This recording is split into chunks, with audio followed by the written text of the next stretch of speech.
Why should you join the Livingston County Republican Party? Why, you ask? Yeah, why? Why join? The Republican Party is the party of common sense. Common sense. Republicans support the Constitution. Republicans protect your rights. We fight to keep your children safe. We fight to keep boys and men out of girls' and women's sports.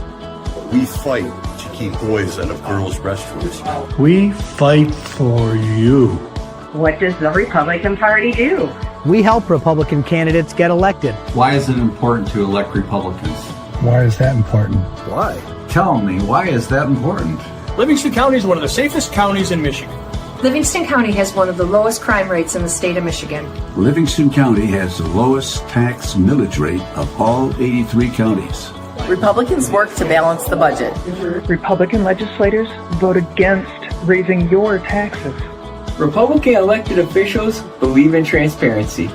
Republican clerks run elections with integrity. Republican trustees protect your rights.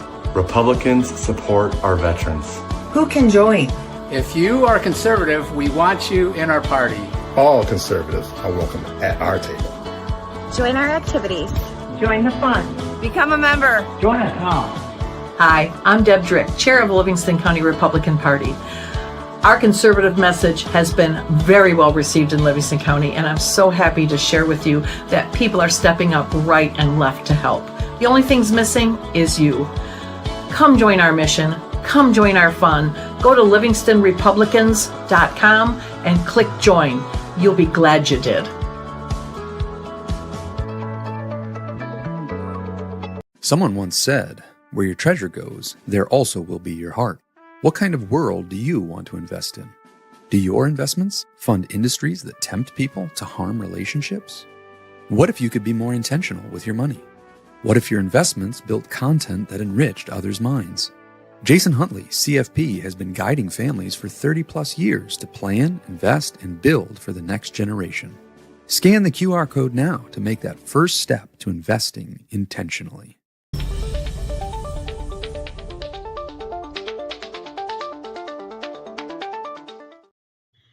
Hey, hello, and good evening, and welcome to the January 20th. Oh my gosh, we're 2/3 of the way through January already. What happened? Although nobody who complains about going through January fast. It's too cold. It is. It's so cold.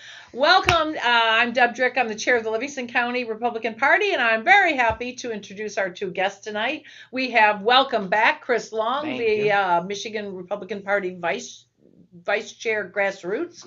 And then we have remotely, we have a Rusty Richter who plays a double role. He's the Kent County GOP Chair and the Michigan Republican Party Finance Chair. Am I correct? Did I get that right? That is correct. Awesome. Well, welcome both of you.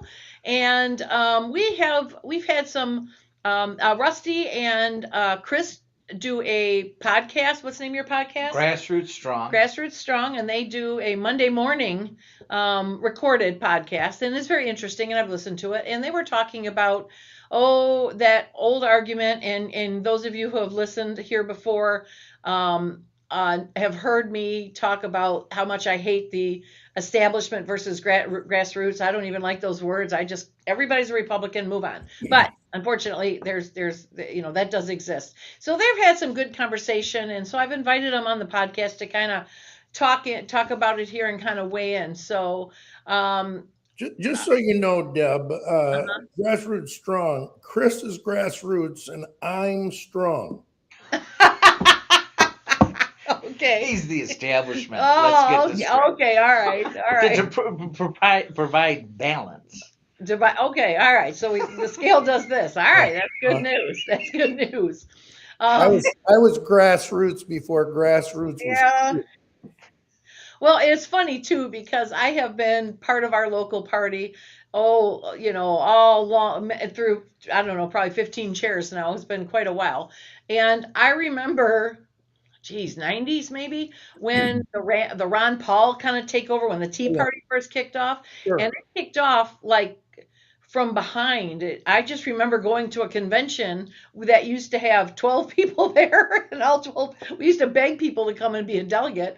And suddenly the place is packed with people we don't know, and we don't know who they are. And suddenly we got a whole new EC, and we don't know who these people are. Takeovers. Yes, it was a huge takeover, and we were left going, what just happened? Yeah.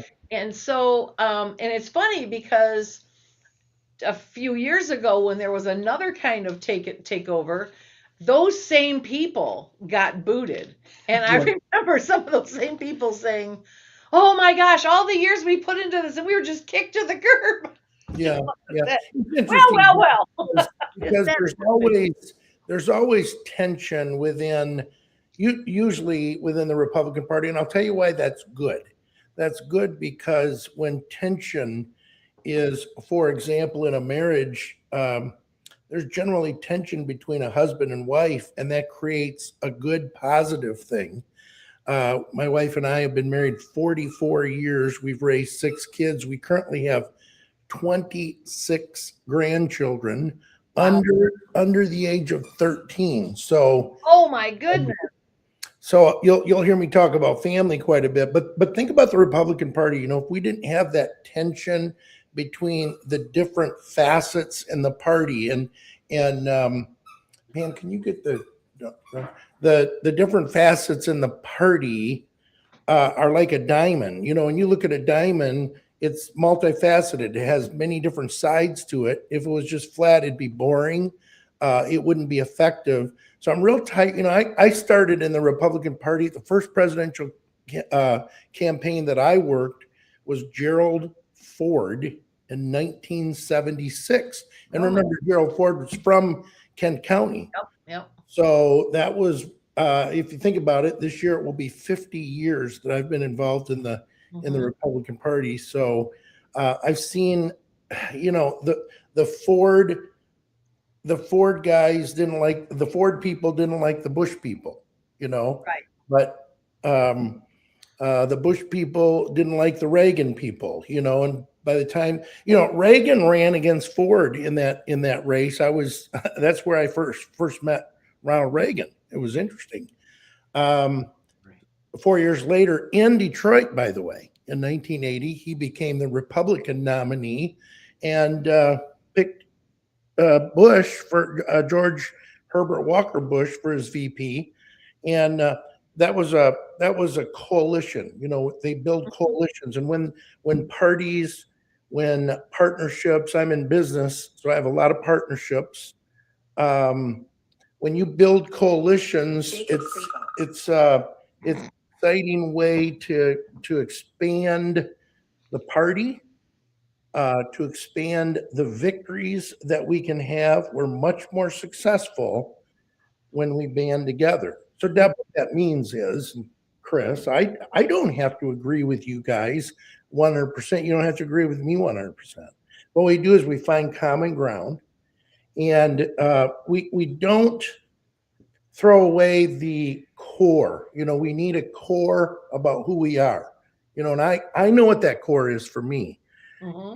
Core is always less government, lower taxes, local control, free market, and rule of law.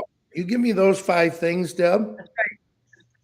We can disagree on a few minor issues, but we're going to go forward and we're going to create a victory against the Democrats. I'm telling you, that's what we need to do. That's called unity. We don't have to be in agreement. We have to be in unity.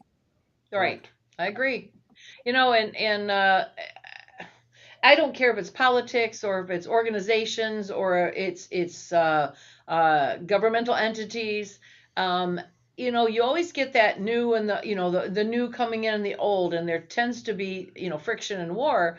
But the reality of the situation is they're not going to go anywhere. They're not going to exist unless they rely on each other, because new and fresh ideas they don't have any grounding. They don't have any roots. They have a lot of ideas, but no structure, and institutional knowledge is great, but it doesn't necessarily move forward at a fast rate. So the two of them working together can do incredible things. But if they're working against one another, which often happens, that's where our issues come. That's right.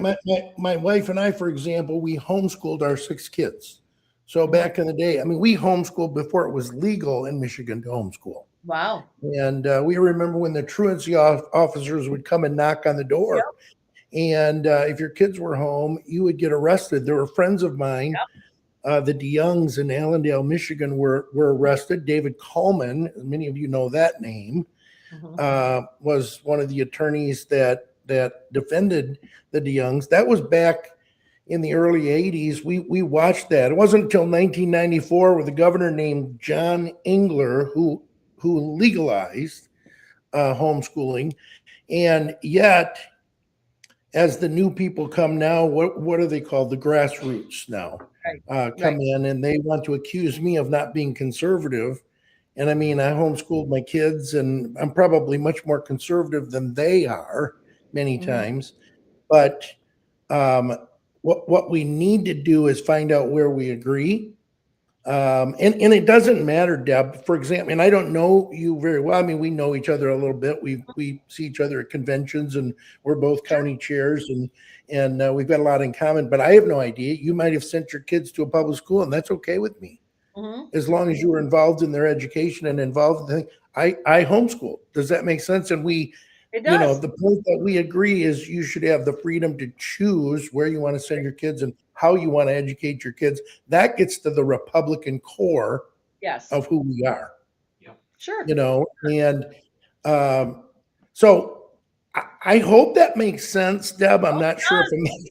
No, it does. This is Note McCoy Road here. We need to, the old days, Ronald Reagan used to have what was called the Big Tent Party, and we need the Big Tent Party. There were people in the Republican Party that I didn't agree with, but they were strong, good people that knew how to win elections.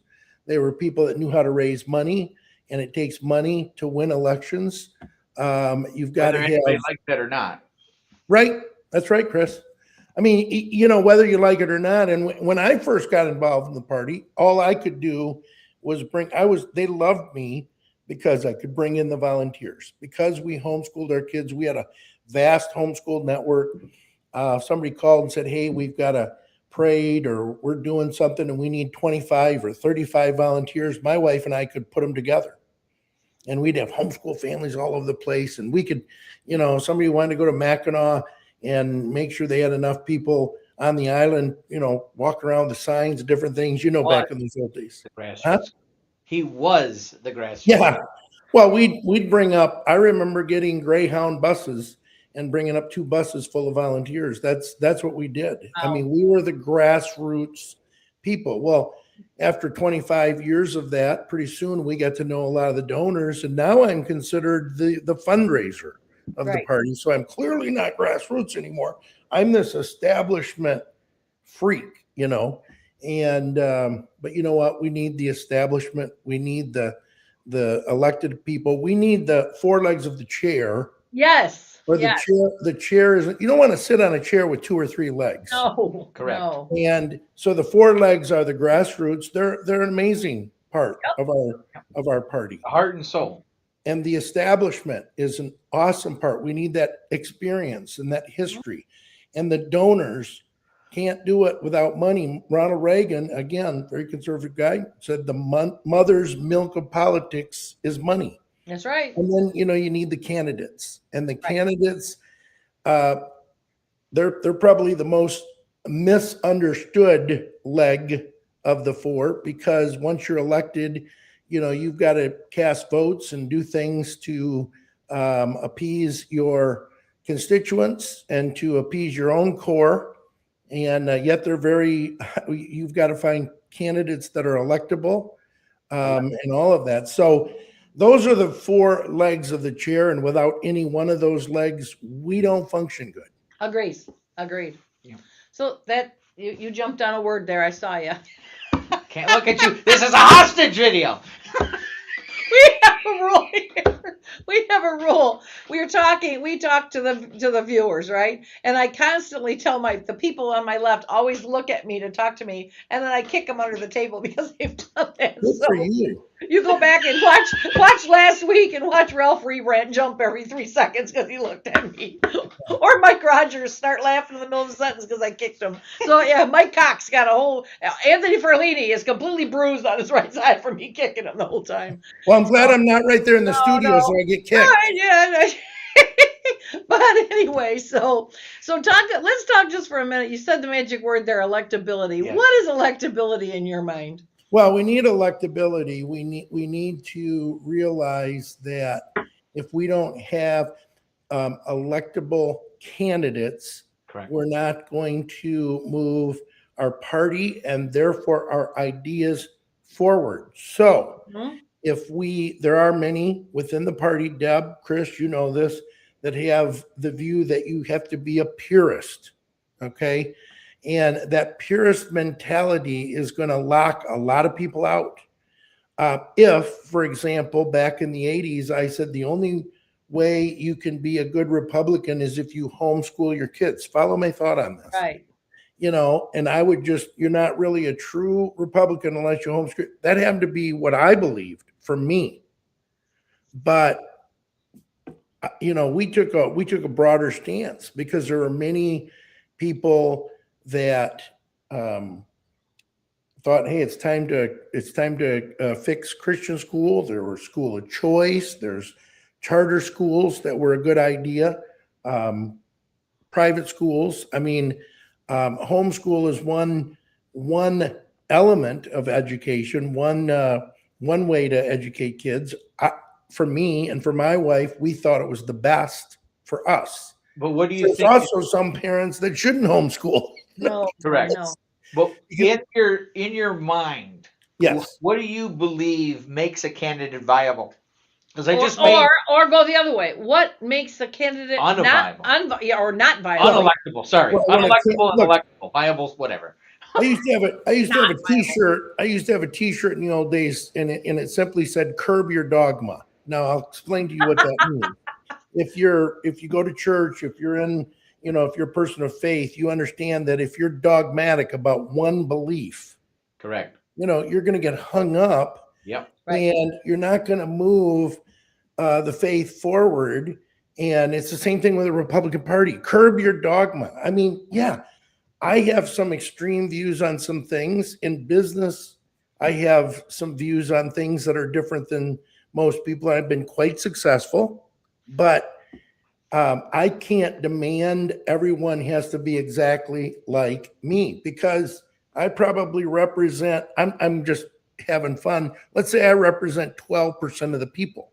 Okay. Well, if we're all like me, we're going to get 12% of the vote. We're going nowhere. Right. That's We right. need Chris, who represents another 12%, and Deb, you represent 14%. I'm throwing this out.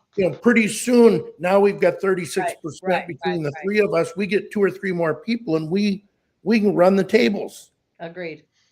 That's what coalitions are about. That's what. We got some comments here. Yeah. Let's see. Scott Greenlee, these guys, 100%. That's right. Scott Greenlee. That's right. And then we've got Carolyn Henry. That's our county prosecutor. I'm glad I found the rules and I'm didn't going to get start kicked. kicking you. There's now been 3 instances so far that you've looked at I me, know, I'm but I awesome. can't look at you. My podcast, my rules. So, and Carolyn Henry, as far as her being glad I didn't kick her, you don't kick the chief prosecutor in your town. I don't care. Yeah, right. Carolyn, you got free range. You and Mike Murphy. No, you guys are off the kick limits. So everybody else, including you, is on. So, okay. So yeah, there are. There's a whole lot of definitions of the right way out there. And everybody, this one's right, this one's right, this one's right. I'll tell you something. I worked at Habitat for Humanity on the state level for a long time. As a matter of fact, what part of Grand Rapids, what part of Kent County are you from? Well, I'm from the Southwest area, so Wyoming, Byron area. Okay. And Granville. Okay. So how long have you lived there? How old am I? No. You've been there your whole life? Yeah, That my area? whole life. I Right. live about 1.5 miles from the house I was born in. Okay. I in Gaines Township lived Gaines, yeah. Gaines Township lived your former senator Mark Jansen. I was his chief of staff, so I know Oh, that okay. area quite well. So Yeah, I know Mark. anyway, Bless yeah, his heart. he Yep. was a great guy. Anyway, but everybody thinks of things different, and that's how I met Mark. Was actually at Habitat. In between the House and the Senate. He worked yeah. at Habitat at Michigan, the state organization, and so did I. And I learned one thing about I started an affiliate in Williamston. It had died, and I sort of resurrected it then. And I learned some things about myself. I learned that I could raise volunteers, I could raise awareness, that I had a great vision. I was great at training volunteers and getting people excited about what we could do. But the one thing I couldn't do was build a house. So Yeah. I had to have volunteers build a house. Yeah. And we would have one volunteer main contractor, but we would have a new lead contractor every single week. And so, things would be done differently every single week. But the plan, no matter how you did it, the plan progressed. Even though this guy did it this way, then the next week this guy did it a different way. And I learned something really, really important. And that is this. There are exactly 87 different right ways to swing a hammer. Right. I mean, this way, that way, it's all in the thumb, I'm told. Okay. But you know what? Darned if all 87 of those right ways drove the nail into the wood. And that was a lesson for me that stuck with me. It was like, up until that moment, I always had this belief that if I did something a certain way and it was successful, then it became the way to do it. Right. And it was. Well, that's and why I look at the yes, Goshen yes. effort with the grassroots. I will tell you, when I signed up for this job, I was thinking the grassroots across the state was much like the Mecosta County grassroots, and I was wrong. But up to to that point, if you didn't do it that way, you were doing it wrong. And that was and then when this dawned on me that all these 87 different right ways to swing a hammer, that was like a life-changing moment for me. And do you feel close to me now? I'm looking at you. Do you feel close to me now? I'm bearing my I'm not allowed to look at you. I'm bearing my soul here. We can pinky swear and stuff. But that was that was a life-changing moment for me. But it flows. I mean, that it was freeing too. Just freeing that other right ways worked. And that was very freeing. And I think if there's a lesson, because the way I swing a hammer, I hire a guy to do it. Right. Oh gosh, now there's 88. Thank you very much. There goes my story. But I would really like some of the grassroots individuals that are stuck on one way of doing things, just like you said, you're 12% stuck. I would love to just kind of share that wisdom. There is more than one right way, and you don't have to hold on to and this. I'll be real honest with you, Deb. We have to learn as people, and as party stalwarts, we have to learn to accept other people's styles. Correct. So Chris's style is different than my style. Correct. Mm-hmm. And your style is different than Chris's style. Mm-hmm. So you've got to, if I say, Chris, I need you to do this, this, and this. These are the three things that I need you to do for me. Can you do it? Now, if I go in and say, Chris says, yes, I can do that for you, Rusty. I will take care of those three things. Count on me. Now, I go in 4 times a day and I tell Chris, this is how I want you to do the first thing. I want you to do, this and this and that. I mean, Chris is going to go nuts, pull his hair out, and go to his favorite restaurant, Mr. Burger. Oh, God. You brought it here. We don't know what that is here. We don't know what that is here. Oh, gosh. Chris, I got you. One. Yeah. You've lost us. We don't know what Mr. Burger is here. Well, Chris's favorite restaurant is a place I've heard this. I've heard this on your podcast, but he just absolutely loves it. We'll have to. I'm gonna have to take him to a restaurant here so I can then. And you know what else Chris loves? He loves me. That I can tell. No, I'm teasing. Listen, but isn't it true, Chris? If I was on your butt about those three things and telling you exactly how to do it, you throw your hands up in the air and walk away. I'd say nobody likes that. If you know how to do it. Yeah, I got a business that's successful. We have dozens and dozens of employees. So 73. We have a lot of employees, and when you hire somebody to do a job, they do it a little differently than I did. And I founded the company, and I did it my way. But once I had, if I would just have said no employees and just did my business myself, and I could have, it would have been a very it would just been a very small little deal. But I decided to expand that thing out. And we created, and I'm thankful. We created 73 jobs. That's a huge thing to say. It is. That's wonderful. I'm a job creator. That's way more important than the money in the bank or whatever else. You understand what I'm saying? And I do. We've got to do that in the Republican Party. We are not successful because we have better bylaws than the 9th district does or the 4th district. I could care less about the bylaws and all that. I care about winning elections. Yeah. Because if we don't watch out, Ronald Reagan used to warn us that we're just a generation away from what's happening in New York City. Agreed. Correct. Agreed. Correct. And I hate to tell you this, but it's happening in Michigan. Yes. I know. There's far too many people that are focused on internal party elections or internal party roles instead of electoral victories. Like, why are you involved if you're not worried about the electoral victories? Right. So we had to revamp things in Kent County. I took over as chair in October. We had no staff, virtually no money. So we raised some money. We hired a really great staff. We've got a lot of people involved. We're bringing in volunteers. We've got a youth vice chair. We've got volunteer coordinators. We're bringing in, we just doubled the space, our office space over there. And I'm told by our executive director this week that I might have to add even more because we filled that up. Oh, wow. So we're creating a hub, Deb, and Chris knows it. He's been over there, but we're creating a hub in West Michigan for candidates and for volunteers and for people to get involved.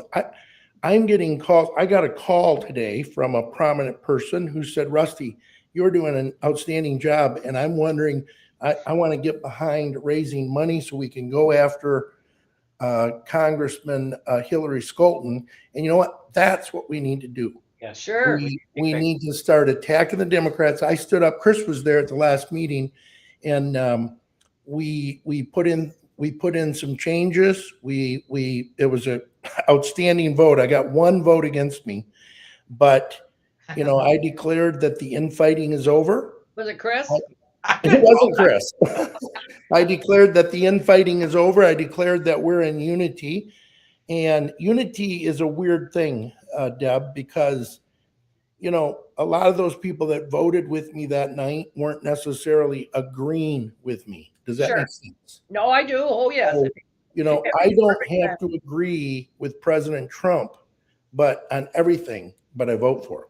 That's right. And that brings me to my other point. The grassroots movement, the new grassroots movement that's come in, are strong, and we need them, but they lack experience.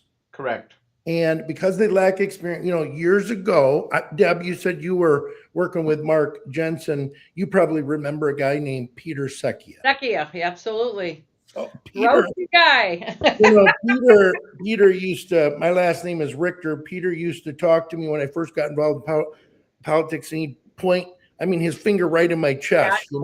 If that happened today, I'm sure that somebody could get him for something. But back in those days, that's what he'd call me a name that ended in ER, like my name Richter, but started with the word F, the letter F. Okay, all right. I used to have to say to Peter, "You're close on my name, Peter. It doesn't start with an F, And he'd end up laughing. He had a great sense of humor. But I'm going to tell you something about Peter Secchia. He was strong leader. He wasn't just a manager. He was a leader. And there's a difference, folks. There's a difference. And what we need, the grassroots people are phenomenal. They have, like Chris said, they're the heart and soul of our party. They have passion. they're wonderful people when you get to know them. They need experience. They need to be led. They need to say, this is why we do these things. I mean, to get in office or to take over a county party and only raise $30,000 in a cycle ain't going to make it. Mm-hmm. Depends on your county. Yeah. Your county is a little different. Yeah. We work on like 5,000 a year. Well, that's true, but you got to look at what Kenton County did as a history, and all of a sudden that went away, and we're kind of coming back. And I'm not DeVos and Van Andel land where you are. right. Please don't misunderstand. I'm not trying to pat myself on the back. I'm trying to say we need to get back to the days where we need to have the trifecta. We need to have the governor and the attorney general and the secretary of state, and we need to have the Senate and the House. Right now, all we have is the House, and that took a lot of work by a lot of people. And we finally flipped that thing. And we're doing pretty good with just that. Pardon me? We're doing pretty good with just we've that. Stopped We're playing the defense. We've stopped the madness is what we have. Well, that's right. That's right. At least we got that. But can you imagine if we added a few more spokes to that? Oh, Yeah. yes. Yep. I was in the Senate when we had everything. Yeah. And we had a super majority in the Senate, and we had that, everything. Yeah. So those were some very good days. But, and as far as the grassroots go, yeah, they need experience, but as far as I'm concerned, they'll get the experience by trying and succeeding and trying and failing. That's how And we all get learning. They experience. don't want to learn. Well, even if they do, I don't even have an objection to them wanting a different candidate or wanting something different. Of course. Where my frustration comes is either way, if their candidate wins, we have to get on board. And Correct. if our candidate wins, or another candidate, I shouldn't say our, because there I am talking divisive again. But if one candidate wins, whichever candidate wins, whatever. All right, guys, you got 2 days for a pity party. Then get back up and get on the board with the new Correct. candidate. Unite Period. in the Unite. general. And that's where I get frustrated. And I'm not saying this is grassroots, because there's a step. Okay, some Republicans and some Republicans. I don't like those words, but faction A, faction B. not even faction. I don't even like saying that. Republicans here and Republicans there. They just want. The primary is where we get to focus on different Republicans, but the general, we're supposed to fight the Democrats, Correct. not the Republicans. So that's where my and I'm not even pointing at one Republicans here or Republicans there. It's just everybody. It's just got to get over themselves and just say, all right, here's my biggest fear. And when things look good, that's when people screw up, because they start taking chances. And right now, we are poised, I think, if we just continue with our nose down, stay united, we are in a spot where we're going to take everything.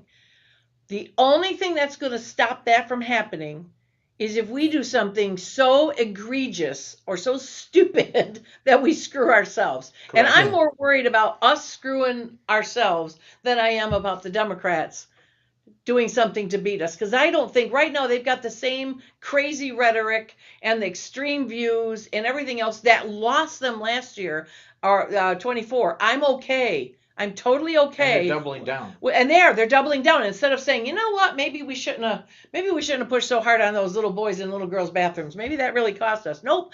And that's okay. That's giving us an advantage. And then here we come with our own stupidity. And this is what scares me, because I know you do. I don't know you, but I know this about you. You work your tail off to get Republicans in the office. You don't know me, but you can count on the fact that I work my tail off to get Republicans in office. Chris works his tail off to get that I'm not looking at. Chris works his tail off to get Republicans in office. We all do. And well, here's the thing you have to understand, Deb, is the most important vote. Let's just use the state House of Representatives. Okay, let's just use this for a minute. The most important vote that I know where you're going. The House casts. It's for the speaker. The very first vote. The and speaker. It's usually before they're even sworn in sometimes, because it's in caucus. And you know what that vote is? It's that speaker. It's the vote for speaker. Absolutely. And so, let's use this example. You've got a grassroots candidate running, and then maybe a moderate candidate running in the primary. They're both Republicans, but for some reason, the more moderate person wins because that's the makeup of that district, for example. Yep, That's right. The We've got to teach the grassroots, because I just went to a Christmas party and some of the grassroots people stood up and said, listen, we aren't going to support everybody that wins in the primary. We'll do what do they call it? We'll do a handout for a voter's guide, but we won't hand out certain people's Right. because we don't like them. Well, okay, that's they're halfway there. They need to get all the way there. Yeah. Here's what I tell people when candidates come to me, and Deb, you have this because you're a county chair. So when candidates come and say, Deb, I want to run for this particular seat, and there might be 3 or 4 people, all Republicans want to run. Here's my philosophy: run. Yep. I never stop anybody from running. Yep. Me too. But I ask them one question: can you support the ultimate winner? Can you support the ultimate winner of the primary? Yes. If they tell me no, I'm concerned about that. That's And right. there are people who say no, I can't. Listen, whoever wins, we get behind. Yep. Ronald Reagan had the 11th commandment: speak ill of no Republican. Republican. Yes. Because we can't just tear this party down. No. We can talk. Deb, if you and I disagree on an issue, let's disagree. Let's have a good dialogue about that. Sure. But in the end, after the primary, we all get together and support every candidate that has an R. Yes. Everyone. Every And, one of you them. know, man, I remember when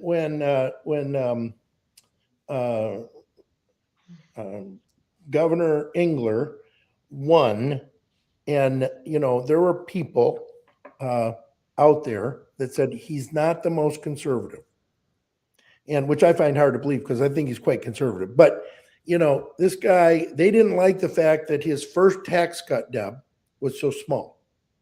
And they chewed on him and ripped him up. I don't know if I know you were around during those days, but pretty I was soon, a young girl. Engler was in office for 12 years, and he had, I think it was 31 tax cuts, very incremental, all small. But when you total them all up, amazing. We need to be working the ball down the field. There's a certain faction or certain group of Republicans that want to make Hail Mary shots every time. They pray and hope, and they have a lot of hopium that the Hail Mary shot's going to make it. Opium? Hopium. Yeah, they run campaigns on hopium. But we have to make the incremental changes. That's how you win the football game. That's how we have to do this. It's the yards down the field, not the banking it on that one. Right. Imperfect. Oh, I agree. And I think it's important that we realize, in Kent County, for example, we went from a red county to a purple county. I know. And then we went from a purple county to a purple bluish county. We've got to turn that tide. Correct. We got to get back to being a purple reddish and then a red county. And we can do it. I believe that takes leadership and not management. Right. Managers are important. Don't misunderstand me, but we need leaders, and leadership is tough to do. Yep. It's a tough, lonely business, and we need leaders. Does that make sense? Decisions that are not going to be liked by everybody. Yeah. That's what a leader does. They're not going to appease just one faction. Right. And I'm not saying that we need dictators, and that's, there are some out there that want to call me a dictator of the party since I took over. But what I'm trying to do is provide leadership, grow the party, move it forward. I see that, Chris. You can kick them now, Deb. I mean, so, but you know what I'm saying? It takes leadership. You've got to let people know where we're going. We leadership casts the vision. They're visionary, and then we have a staff, we have a group of volunteers, we have a lot of good people in Kent County that need to come around and make the vision that I'm casting happen. And I don't do the details. I'm not good at details. Oh, my brother from another mother. Yeah. Exactly the same way. So I wave my hands, and you know, people say, uh-oh, that's what Rusty wants. I just wave hands and then people come in and do it. We have, Deb, let me tell you, we have some talented people in Kent County. They are awesome. And many of them are from the new grassroots movement. I have gotten to know some of these people and they know what they're doing. You know what? They're thrilled to have a vision that they can move toward. Does that make sense? It does. It does. And that's something that I think we need, you know, statewide. We need leaders statewide. We're getting them. Look at the way Matt Hall is leading the charge in the state house. I mean, I'll be real honest with you. It's simply amazing to watch. He's painting the big picture and he's going for it. And that's what we need. You know, we have every year for the last Saturday was our third consecutive year. I got a history in the legislature and I got a history as a trainer. And I try to kind of combine them sometimes. But one of the things back when I was a trainer, I would do I'd go around to organizations and I would do strategic plans for nonprofits or for business and things like that, groups, community groups. And so 3 years ago, I started doing them every January. We just did our third one. And I'll tell you something, as you're talking about vision, having a strategic plan where you get everybody on your EC plus other, your other party faithful, show up all day on a Saturday and, do that SWOT analysis and do the evaluation. I sat there and on the hot seat and said, all right, I want everybody to tell me one thing I do well as a chair and one thing I need to do better as a chair. Plus and you sit on the hot seat, and the last one was my husband. So anyway, but we also did that about the party. We also did that about, we went and then we broke out, we did planning. But when we're done, you're talking about having vision. When everybody is bought into that vision, it's amazing to, sit back and let them go. I have a policy here. I don't micromanage my groups. This is we all agree. No, we all agree on the boundaries, the outcomes, and we have an idea on what not to do. We sort of set up bumper guards and then go. Yes, we're very clear on expectations. That's the whole idea about accepting other people's styles, and when I throw out the idea that's what we need, we've got to be able to bring people in. They might do it a little different way than I would do it, but they're getting it done. 25 years ago, it would have had to been done my way, but that's like a big. They have a different way to swing a hammer. That's fine. Let them go swing their hammer their own way. So I enjoy that. We have a great group here. So I understand what you're saying, and you're right. That leadership or having that vision where everybody buys in, and I feel like that's the best thing. Correct. And Chris, I know you have your hands full being the grassroots vice chair, because there's a lot of people out there that if you step out of a line, out of a line that they've drawn, they want you to resign. We got to stop. Just so you know, Jason Mickelbert isn't one of them. Jason. All right, there you go. He says you are a rock star. Come on, Jason. Right. Don't you know me? He's not one of them. But I'm tired of the resignation mentality that there is times when we have to remove somebody, unfortunately. That should be such an abnormality. That should be for egregious reasons. Correct. The extreme exception and not the rule. Right. And listen, there are people that are frustrated with maybe our MRP leadership, Michigan Republican Party leadership, but now is not the time for this kind of infighting. We have to think of everything in terms of a 2-year cycle. And, you want to fight, you want to have the infighting, you want to talk about all these little rules battles, do them for the first 6 months of the 2-year period. Right. Once we go to Mackinac or whatever, once we have, get through the first 6 months of the first year of the 2-year cycle, we should all come together now.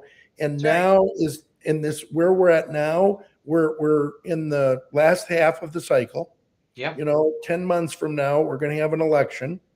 We have to be hyper focused on the Dems and beating them and stop with the infighting. You got something you got to change or you want to change, do it after the election. Would you agree with me on that? I do. There's a time and a place for things.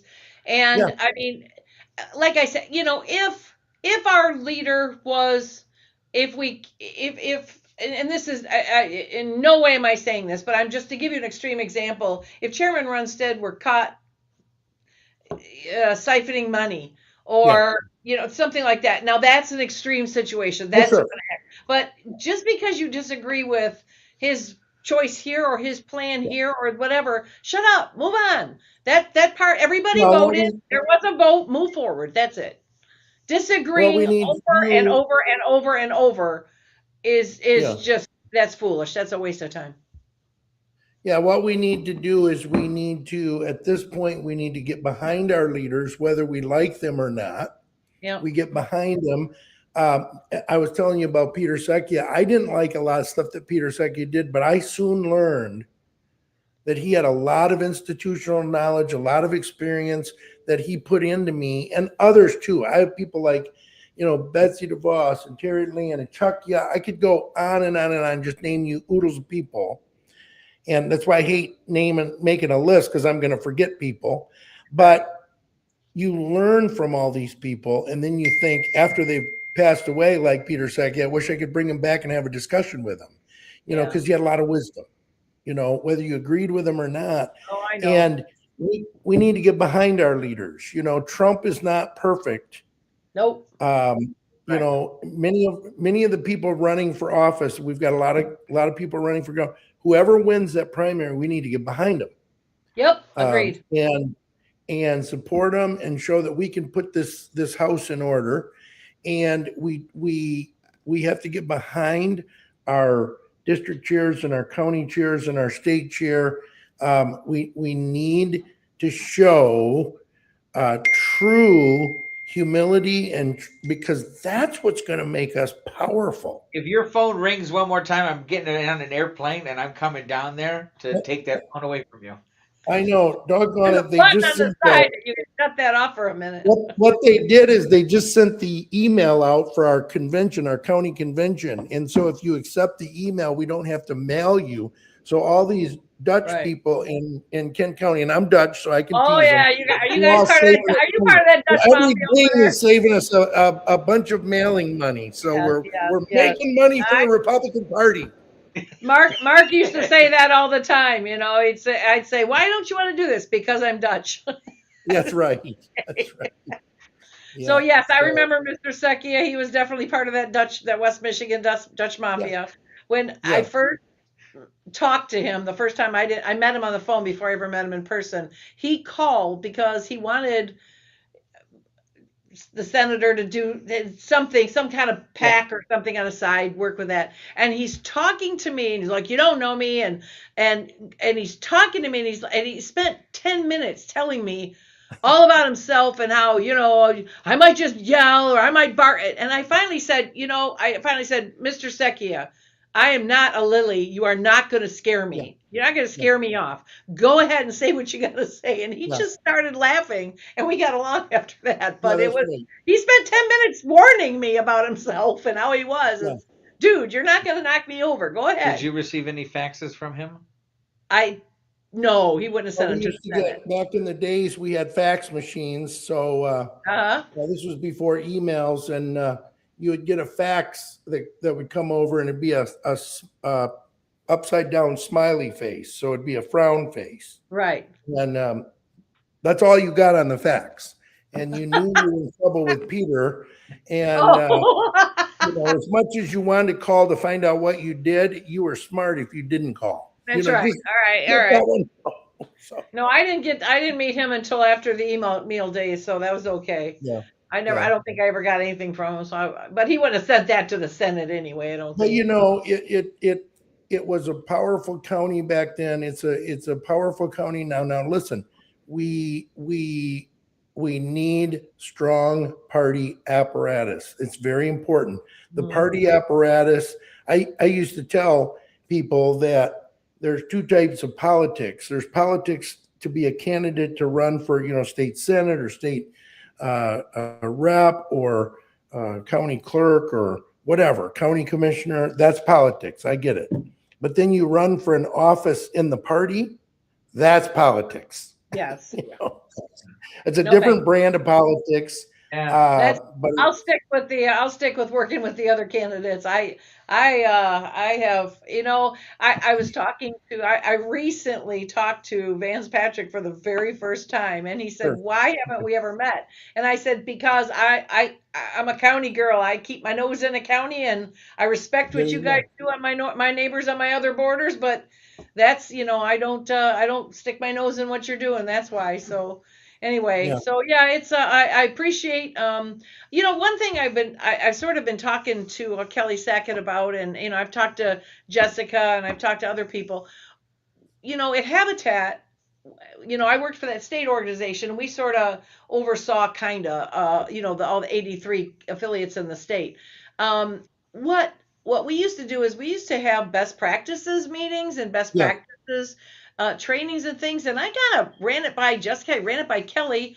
I ran it by Sunny. Is there a path either through the party or if not on our own where we can talk about what do you do well in your party that you can help share with other people? Because there are, I was talking, like I said, I talked to Kelly, and our party, we do dynamite candidate trainings, getting them through all the, the checklist, what you need to do, what you should never do, the strategy, everything else, and we get people elected.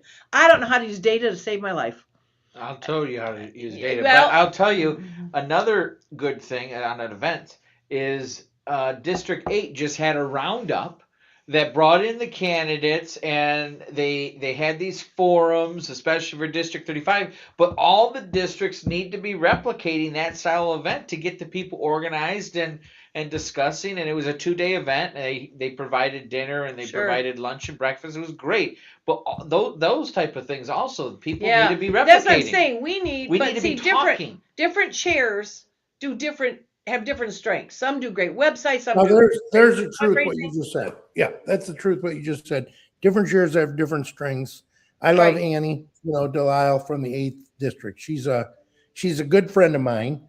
I would have been at the roundup, but I was just getting over RSV, and that was excruciating. But in fact, we talked a couple of days ago. Annie and I did.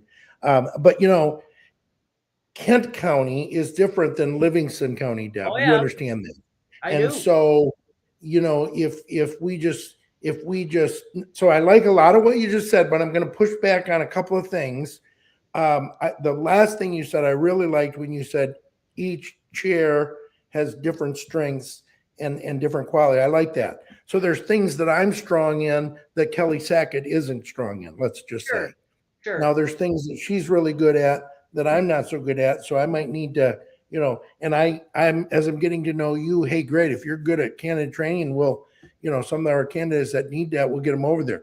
Vance Patrick, I know him. We work together on a couple of things. He's good at things. And Annie just had the 8th district roundup. We're going to plan an event instead of a 2-day roundup. We're going to have a 2-hour square down. Chris is going to be involved in that. He's going to hold the burger. Help us square down. It's going to be fun. Right, instead of a prime rib dinner, we're going to have beans and franks. You're not going to have Mr. Burger? You're going to have SpaghettiOs with chopped up, like Sheldon likes, Come on, you knew I had a setup for a story, Chris. Yeah. No, but it is exciting. I mean, we all do things a little differently. Well, we all have strengths that we can share, and even if working together. I mean, there's certain things that are there's certain things that you do that are only going to be effective in Kent County. They wouldn't be effective here. But you know what? Using data is something that could be effective anywhere. Yeah. Creating a good website is something that could be effective anywhere. Training a candidate works anywhere. That's right. And that's what I'm looking for. I'm looking for that. Let's work together across the state and help each other, because when I help somebody at Mecosta County, I'm also helping the state. Correct. I think we're starting to do that. We need to start realizing that state conventions are really a place where we all come together to intersect together. Does that make sense? We need to intersect together. I like that Kelly just became the chair of chairs, which is a committee of all the county chairs. She's very well she's got some exciting things there. When we have state committee meetings, I'm on the state committee, I'm on the district committee, I'm on the county committee. We need to be using state committee meetings as a source of intersecting, Chris, instead of always battling. Oh yeah. Does that make sense? That's what's going on, and it's going to happen February 14th. I guarantee it. The Delegate Bill of Rights is being brought up again. Wait. Oh, sorry. I just kicked him. I didn't really look at you. I did, looked at the you microphone. did. I'm watching you right there. So anyway, Well, so tell us the Delegate Bill of Rights. Good God, why? Why are we doing this? We're getting way off the path of what we need to be on. I know. And it's showing a lack of leadership. We need our leaders, our statewide party leaders, need to say, let's stay focused on beating the Republicans and beating the Democrats. Beating who? Oh, you're right. Thank you. I'm sorry. My brain, Focus. Fine. Yeah, I got to focus. Exactly. But we got to beat the Dems. Yeah, we got to beat the Dems. Wait a minute. I gotta go Florida kick you now. Yeah, I know it. But we need to stay focused. We need to stop getting down these little paths. It's what I said earlier about the rules and the bylaws and all this stuff. I mean, I've got people on the state committee and people on district committees and even my own executive committee who are more interested in a fight over a bylaw rule or agenda amendment, than they are on getting a Republican elected to office. I know. Yeah. And flipping. Listen, we've got 5 House seats in Kent County that are Dem that we should flip. Let's say we set a goal to flip just 2 of those. That is going to help Speaker Hall abundantly. You better believe it. Now, I know that's incremental. We got to make sure we maintain Senator Huizenga, because if we're going to win, if we're going to flip the state Senate, we got to maintain Huizenga's seat. He won it by 407 votes. So, we've got work to do to keep that seat. That's what we need to focus on, not whether we should paint the back wall blue or light blue or baby blue or robin's egg blue. I mean, we get into these kind of fights, Deb. We call that bike shedding. In engineering, we call that bike shedding. When somebody is working on building a large facility and we're gathering everyone around the table and discussing that, but the only thing everyone can discuss is what color should we paint the bike shed that's going to hold everyone's bikes over here in the corner. That's the thing that everyone wants to talk about, rather than the actual thing we're supposed to be doing. Right. I think it's human nature. Part of it is to get into these kind of stupid, silly wars. This Delegate Bill of Rights, we don't need it. It's not needed. Shut it down. Stop it. Boom. We're done. We're just, it's going to keep getting brought up every single time someone denies it. It's going to be brought up the next cycle and the cycle after that, or the next meeting. Until I'll tell you why that is. Satisfied. That's because our leaders aren't being leaders. They're being managers. And a manager tends to be passive. And a passive approach to this kind of stuff doesn't get us anywhere. No. Now, people say, Rusty, we don't want aggressive. We don't want you to be aggressive. Well, I call myself assertive. He's very assertive. Sure, I've been to the meetings to check his performance, and he's very assertive. There's a lot of room between passive and aggressive, and even passive and assertive. There's a lot of gray area in there, and there's a lot of different ways to go things. And just because you're not passive doesn't make you aggressive. Well, there are passive aggressive. Sure. Too. Oh yes. Being aggressive can create a hostile situation, and I don't want that. No. But passive can create the same hostile situation. Absolutely. And I don't want that. What we've got to do is find this medium ground. I call it assertive. You know, Okay. I call it Yep. assertive, where That's you a good word. assert yourself, you put yourself in there, you do a lot of communication. Chris has been to my executive committee meetings. I think I let people know what I want. And one of the members, You've let me know. one of the members on a chat said, listen, it didn't appear that Rusty was too open to listening to a lot of questions at the last meeting. So I appreciate that. But they all voted with you. That's right. But I'm just trying to lead, and we're moving forward. I mean, there was a couple of months ago, I lost a vote. Okay. I lost a vote by 1 vote. And I just simply said, look, we move on. That's right. He opens up the meeting. This is how he runs the meeting. Whatever items. Okay, is there any discussion? Less than 1 second later. See none. Moving on to the next item. It's like bam, done.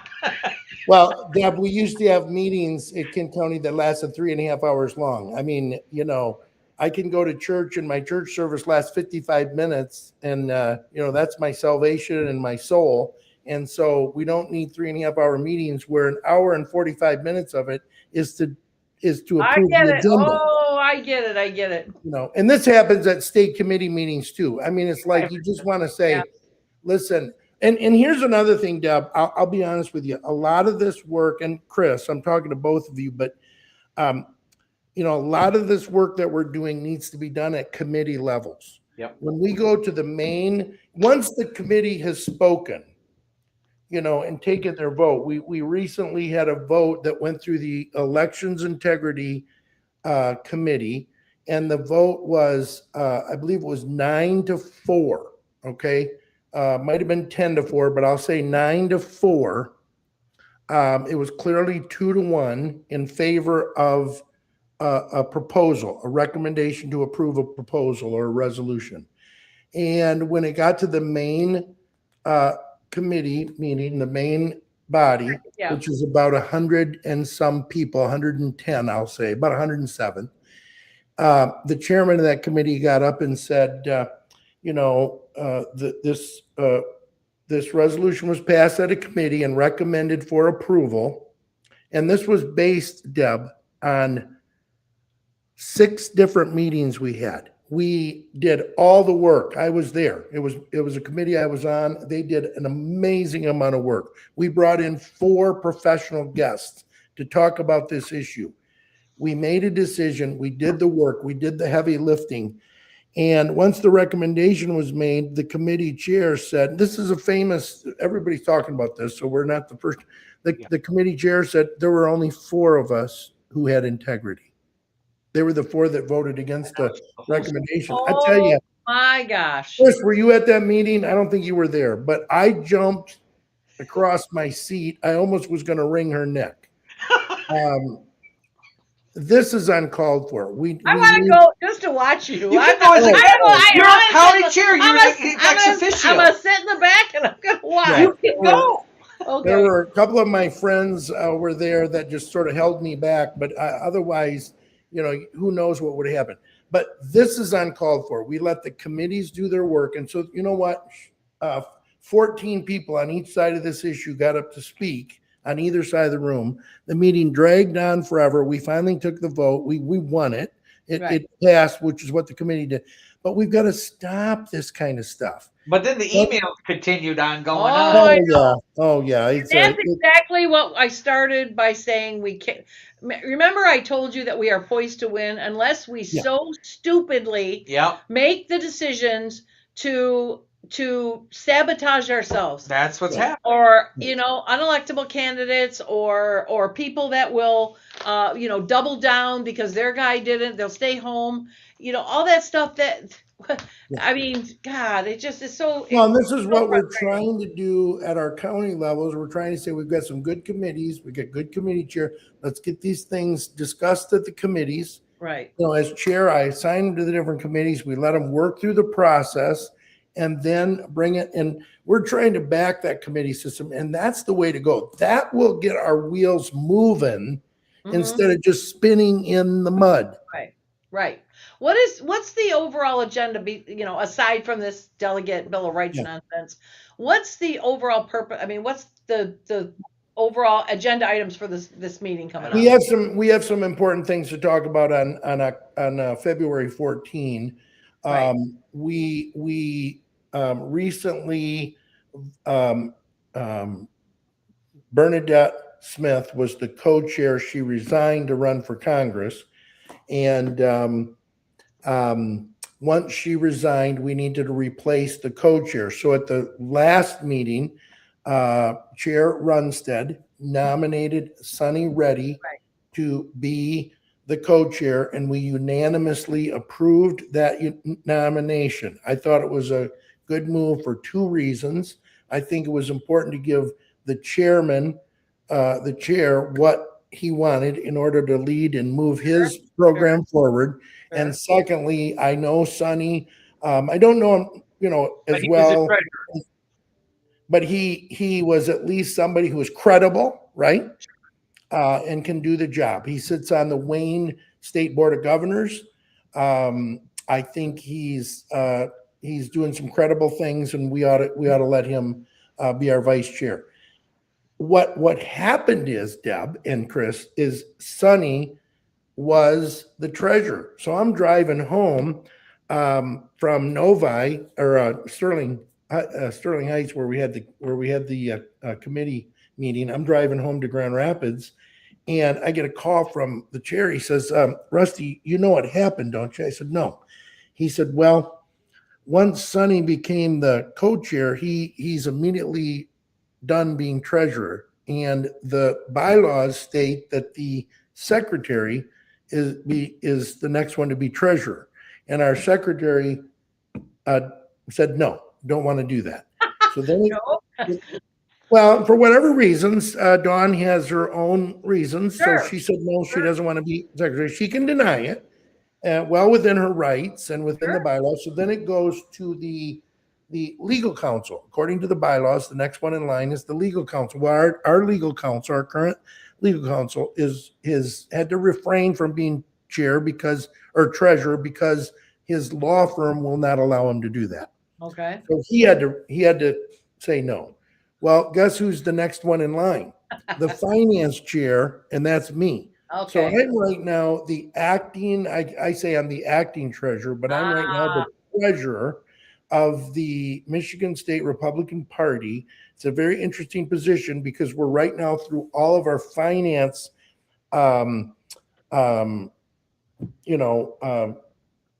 reports that have to be done for the end of the year. So we're doing all those both at the federal level and at the state level. So we're doing a lot of reports. I brought a lot of what I think there's a lot more financial stability in the state party right now than even sometimes what our chairman understands. And being a businessman, I'm not opposed to some debt that we have. We're making all of the obligations on this debt that we inherited all up to date. We're current on the payments. We're actually starting to pay it down faster than what it even needs to be. The banks are thrilled with us. I'm not opposed to using debt to win elections. I'm not opposed to that. I know that's controversial, but it's happened in the past. I've run a business. Banks are a needed part of my business. We use them. It doesn't mean that we're not successful. It's just if I can use other people's money, that works great. Absolutely. There's obligations to that. We do agreements, loan agreements. We make all of those are being met. Our payroll is being paid. Our obligations are being met. I think we're poised to turn this around. It might take another cycle to really turn it around. Does that make sense? But we're on the right direction. So I'm proud of what we're doing. I talked to John Daniels because as the treasurer, I'm on the budget committee ex officio. So I talked to John Daniels. He's doing a great job at the budget committee. We need to fine tune that a little bit. We're I don't want to get into all the weeds, but we're getting that in line. We're getting that in line. I think we're in the weeds. We're in the weeds. Is this the Rusty Richter podcast? All right, let's just to scoop us back where I started. We still never finished electability. No, yet. no. Oh, that was like 5 minutes ago. Get with it. Do try to keep up. The question I asked was about the February 14th meeting and what Well, we have. so what we're I'm gonna do gonna is make a we're- leap because they're gonna elect you as So one of the most important things we're going to do on February 14 is we're going to elect a new treasurer. right. Okay. All right. Okay. So Who's the candidate? there are a couple people up for that. Okay. I think it's very important. The bylaws, I believe it's the bylaws that stipulate that the chairman, or the chair, I should call, the chair nominates the person. I'm hoping, and I'm putting up someone that I'm getting behind, but I think we need a West Michigan treasurer. More than That's because they're Dutch. well, I'll tell you, Deb, and Chris, I think you know this, but when you look at the statewide donor pool for the Michigan Republican Party, a lot of them come from West Michigan. Right. There's Can you tell us who you're putting up? I will. His name is Ben Genzer. Okay. Who's the other candidate? I don't know. I suspect it's Dan Wallahan. I think they're both wonderful guys. Okay. You know, and That's in her district, her county. and I know that. I've known Dan for a lot of time, and he's very, very good at numbers. But I mean, Listen. I think either of them would be good. Deb, this is not against Dan. I'm just telling you that West Michigan needs, we've got a chair, a co-chair, Right. and all of these other things from the east side of the state. I think we need to bring some West Okay. Michigan No, I get it. I folks. get it. I think there's a balance there. I Sure. think that would help us. This is not against Dan. No, it's Dan's- hard to find something to complain about with Dan. He does a good job, but I No, understand. and I understand the West Michigan balance. I understand that. And naturally, I'm going to be a West Michigan pusher because I'm from West Michigan, right? Okay. But I do think that West Michigan, especially in the old days, helps the state party candidates, the statewide candidates as a whole. And we've got to get back to that. We've lost some of our credibility, but we can help bank the vote, if I can use that word, to help the Wayne vote that we lose quite heavily, right? Right. And we need to roll in and make things happen. There were days, John Engler and Terry Land and Mike Cutt, they all won statewide.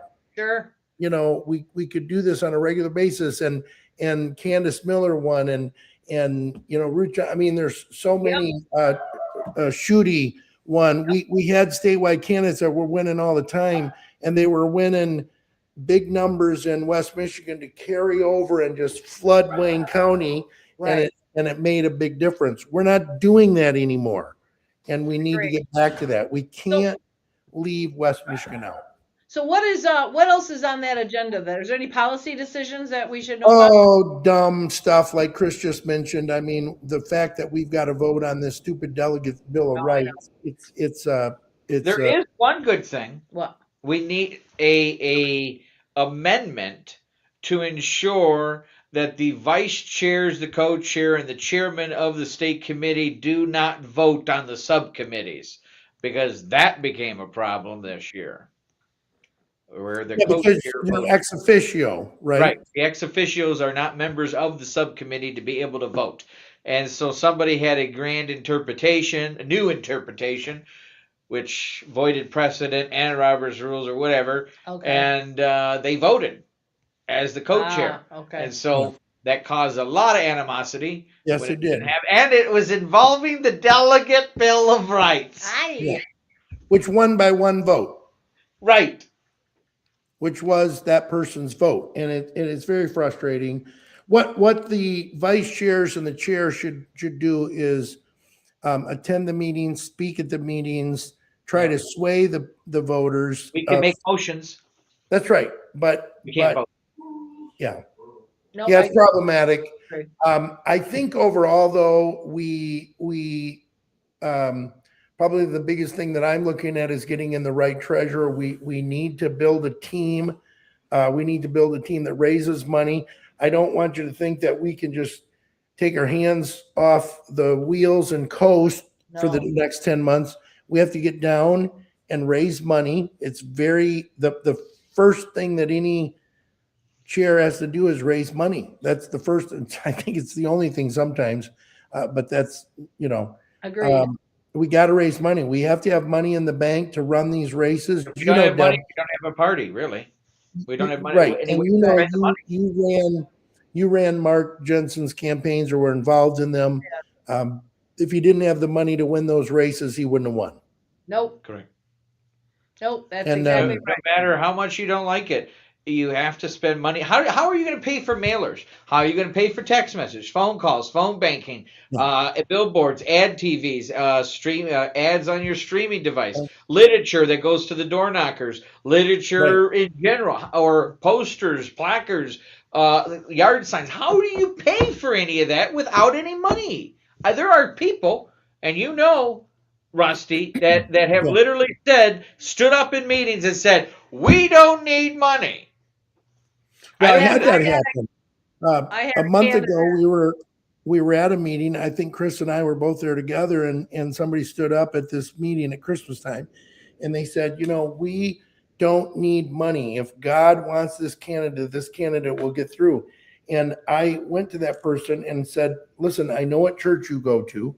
And do you mind if I come to your church Sunday? And when the minister stands up to take the offering, can I stand up and say, well, wait a minute, we don't need money, right? Churches need money. Agreed. Schools need money. That's what property tax is about. A big portion of our property tax is for school. Listen, all of these are, it's sort of like the folks that want to, I'm going to go down a rabbit trail. So Deb, you're going to have to bring it back to center. But pause that for a second. Deb was going to say something. Deb was going to say something about the not having any money. Somebody said that they didn't want any money. Oh, I had a statewide candidate. I was talking to the statewide candidate for a statewide office, and was grumbling because that person wasn't being taken seriously. And I said, well, the way to get serious is to raise money. And the comment to me was, why? Voting is free. Voting is free. Yeah. That's a new one. That's a new one. And I said, it's interesting, Deb, but Donald Trump told J.D. Vance shortly after the inauguration, he said, or shortly before the inauguration, was after their electoral win, he said, listen, J.D., we need to start a mega PAC and you need to raise $1 trillion. Billion. $1 billion. I'm sorry. Thank you. You need to raise $1 billion in the next 4 years. You need to raise $1 billion because that's what it takes to really run for president. And it started with Obama. Obama was the first president that took $1 billion to win the presidency. That's a lot of money. That's that's a lot of moolah. It's 1,000 millions. Yep. Right. So it's just a lot of money. Well, J.D. Vance raised that money not in 4 years, but in 4 months. Right. So you know what? Wow, that's pretty powerful. We got a strong, likely candidate right there. You see what I'm saying? Now, I do. Who understands right? What the money why you need money.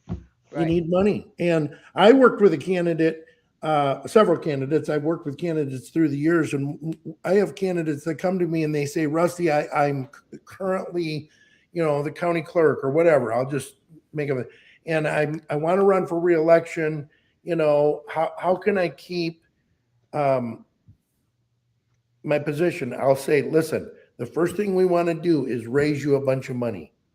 And so we raised $150,000 instead of, what do you need to run and win? Oh, I need $25,000. All right, let's raise $150,000. So we raised $150,000. No Republicans ran against them in the primary, and no Democrats ran against them in the general, because you know why? They looked and went, there's too much money there. Right. That's exactly right. So money is its own weapon too. Fair enough? It is. Oh, absolutely. I get that. But I told that person, I just said, voting is free. And if you can shake everybody's hand that you shake that says they'll vote for you, we'll get it. But the problem is you're going to get what you paid for. Well, and many candidates, unfortunately, believe the voters when they say, I'm going to vote for you. I know. Right, and that's not because true. the voters say that to all 6 of the candidates. That's right. That's right. Because And they when don't you want go to. door to Yeah, they're door. not confrontational. And they don't want to tell them. Are you out of your mind? Yeah, when you go They're door to not door, a and Debbie knock on the Grick. door. I got candidates say, "Man, I went door to door. I went to about 12 doors, and everybody was for me, so I just stopped going door to door." Yeah. Oh, They're all for me, and then those people lose, And they can't believe it. They can't believe They it. can't believe it because I said to them, "Listen, people are never going to Deb. If you come to me and shake my hand, and say I'm running for XYZ office, I'm with you, Deb. I'm with you. I'm not going to say you're a jerk." Yeah, I know. I will. Yeah, I know. No, but when the people say voting doesn't cost anything, it's frustrating because voting might not cost anything, but you've got to get people to vote for you over 2, 3, or 5 other people who do have money that are sending out literature, That's and they're right. sending out signs, and they're sending out Right. mailers and everything else. I So- just feel like there's a lot of people who have these grand ideas and solutions of not needing money, but they're very politically naive, Yes. and they don't understand everything that it takes to get a candidate over that line, and then they wonder why those candidates lose that they like, and they get in their mind and come up with these conspiracies to try to rationalize why the candidate lost. And then you have things like backroom deals. Backroom deals has been discussed a lot lately in the last couple of weeks, but I can assure you, Rusty, and in order for a backroom deal to work, you have to have money and leverage. 2 things we don't got. That's right. Yeah. No, I agree. There's no backroom deals. Now, has there people in the past that have tried to attempt to do that in previous times? I don't have any actual evidence of that, and I can't speak on that. But I can tell you right now, there ain't no backroom deals. There's no money, no leverage. No, I'm just, like I said, my big worry is that we're going to sabotage ourselves somehow. And, I want good candidates coming forward, electability. I don't want any infighting. Support the winner. Yeah. Don't be stupid about how you vote. Correct. Don't vote for. electability. I love Chris's statement about being the most righteous one at the loser's table. Yeah. I've used that so many times. You stick, well, this guy believes in this guy believes in that. Well, that guy has got a problem over here, or that guy is not going to get votes because of this. Well, the first thing What are I you doing? ask when the candidates come is I say, can you support whoever wins in the primary? Yep. And, I had to do a tough thing years ago. I'm thinking early 90s, might have been the late 80s now that I think about it. But Deb, you'll understand. I had a really, really good friend of mine. He was, I'll call him a Dutch uncle. Okay, as everybody knows, I'm Dutch. A Dutch uncle, meaning he was just this man. His name was Harold Voorhees. I know him. Oh, yes. Well, Harold was a state rep, but I knew him for a long time. But before he was a state rep, he was the mayor of Wyoming, Michigan, which is a suburb of Grand Rapids. Oh, yeah. And Mayor Voorhees was he just was like an uncle to me through my whole life. I knew his family. His son is like a brother to me. Well, he decided to run for state rep against the guy named Ken Sikkema. I don't know if you ever. Oh, yeah. So we went door to door. We ran this campaign. We worked hard. We thought, God even told us that Harold Voorhees was going to win, and Ken beat him. And the very next day after that primary, I met with Ken Sikkema for breakfast and said, I'm here. What can I do to help? And Ken made me his campaign manager. I was a young guy. And I took a lot of heat for that. But Ken, he was a state rep for many years. Then he was the leader in the Senate. And whether you like him or not, he wasn't as conservative as Harold. And Harold thankfully won finally. And he was a wonderful conservative rep for many years. But I still supported the R. Right. No, that's what you do. R, we're all in on whoever wins. And we're not going to just do voter guides. We're going to hand out their literature. Yep. That's what I think. I think it's time to step up. We have an army and a force. And, I used to tell people, because there was a lot of people, especially the first time Trump won. I voted for Trump all the time. I like Trump. I'm a Reaganite, but I like Trump. I'm because all the people he's run against, every one of them are the worst people. Hillary Clinton, Joe Biden, and Kamala Harris. I wouldn't give you 2 cents in a hailstorm for. Okay. No. But they used to come to me and they say, Rusty, we can't vote for Donald Trump because he cusses and swears, and he flips people the bird and all of this. Oh yeah, I got. Hold up. I received multiple. Here comes a Chris bunny hole. Here we go. We're gonna go I this received way. multiple calls and text messages and Facebook messages from these what I call holier than thou group of people The pearl that clutch- the pearl scolded me because I put the picture of Donald Trump flipping them off in the video, and then like 2 days later I say, this really resonates with me today because it did, and I really wanted to flip some people off. It is, but how dare I? Because like Trump, I get told that all the time. Rusty, you're a really great guy, but you're so abrasive. It's like, here we go. So what I tell people is this: I'm in property management. When it comes to women, here's what I hear. I've heard all my life. You have such a strong personality. Yeah, love that. I love being told. Yeah, we're strong personalities. You're one of us. But I'm respectful and I'm polite and I try to understand and I try to do it. But that means, I'm a strong personality. You're a strong personality. It means that we don't have to guess what you think. No, exactly. Yes. No, never, Correct. never. I would take a tape across my forehead. I like to tell people, strong personality. You don't have to guess what I'm thinking. And I'm a big transparency guy. Agreed. These weak personalities, let's call them that.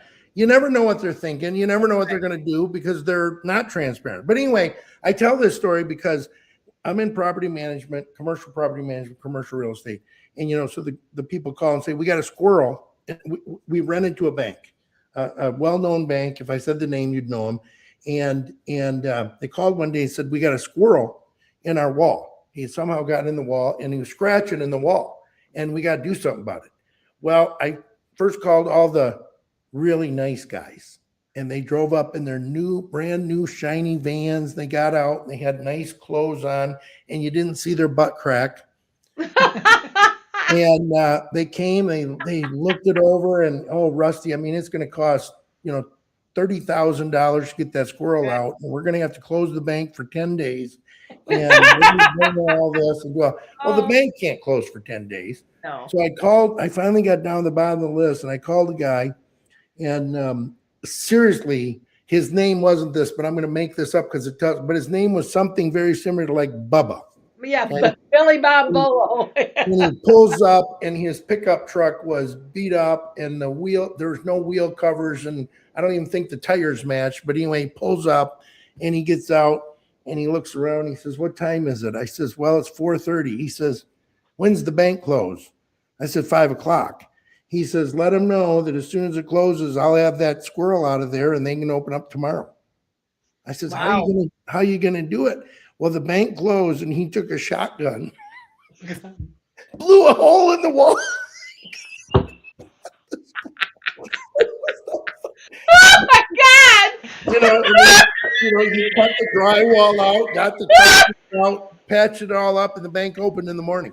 How did he get the squirrel? So the squirrel just ran out? Well, he killed the squirrel. Oh, he got it where it was running. Oh my God! In the wall. He got at the wall. I thought maybe he opened the wall so we could go in there. No! Oh, he blew that squirrel right away inside the wall. Oh, but oh Chris, God, PETA! Now, thank you. Now, PETA's gonna protest my podcast. And the dude, you could see the crack of his butt. He was a mess. And he charged me like $200.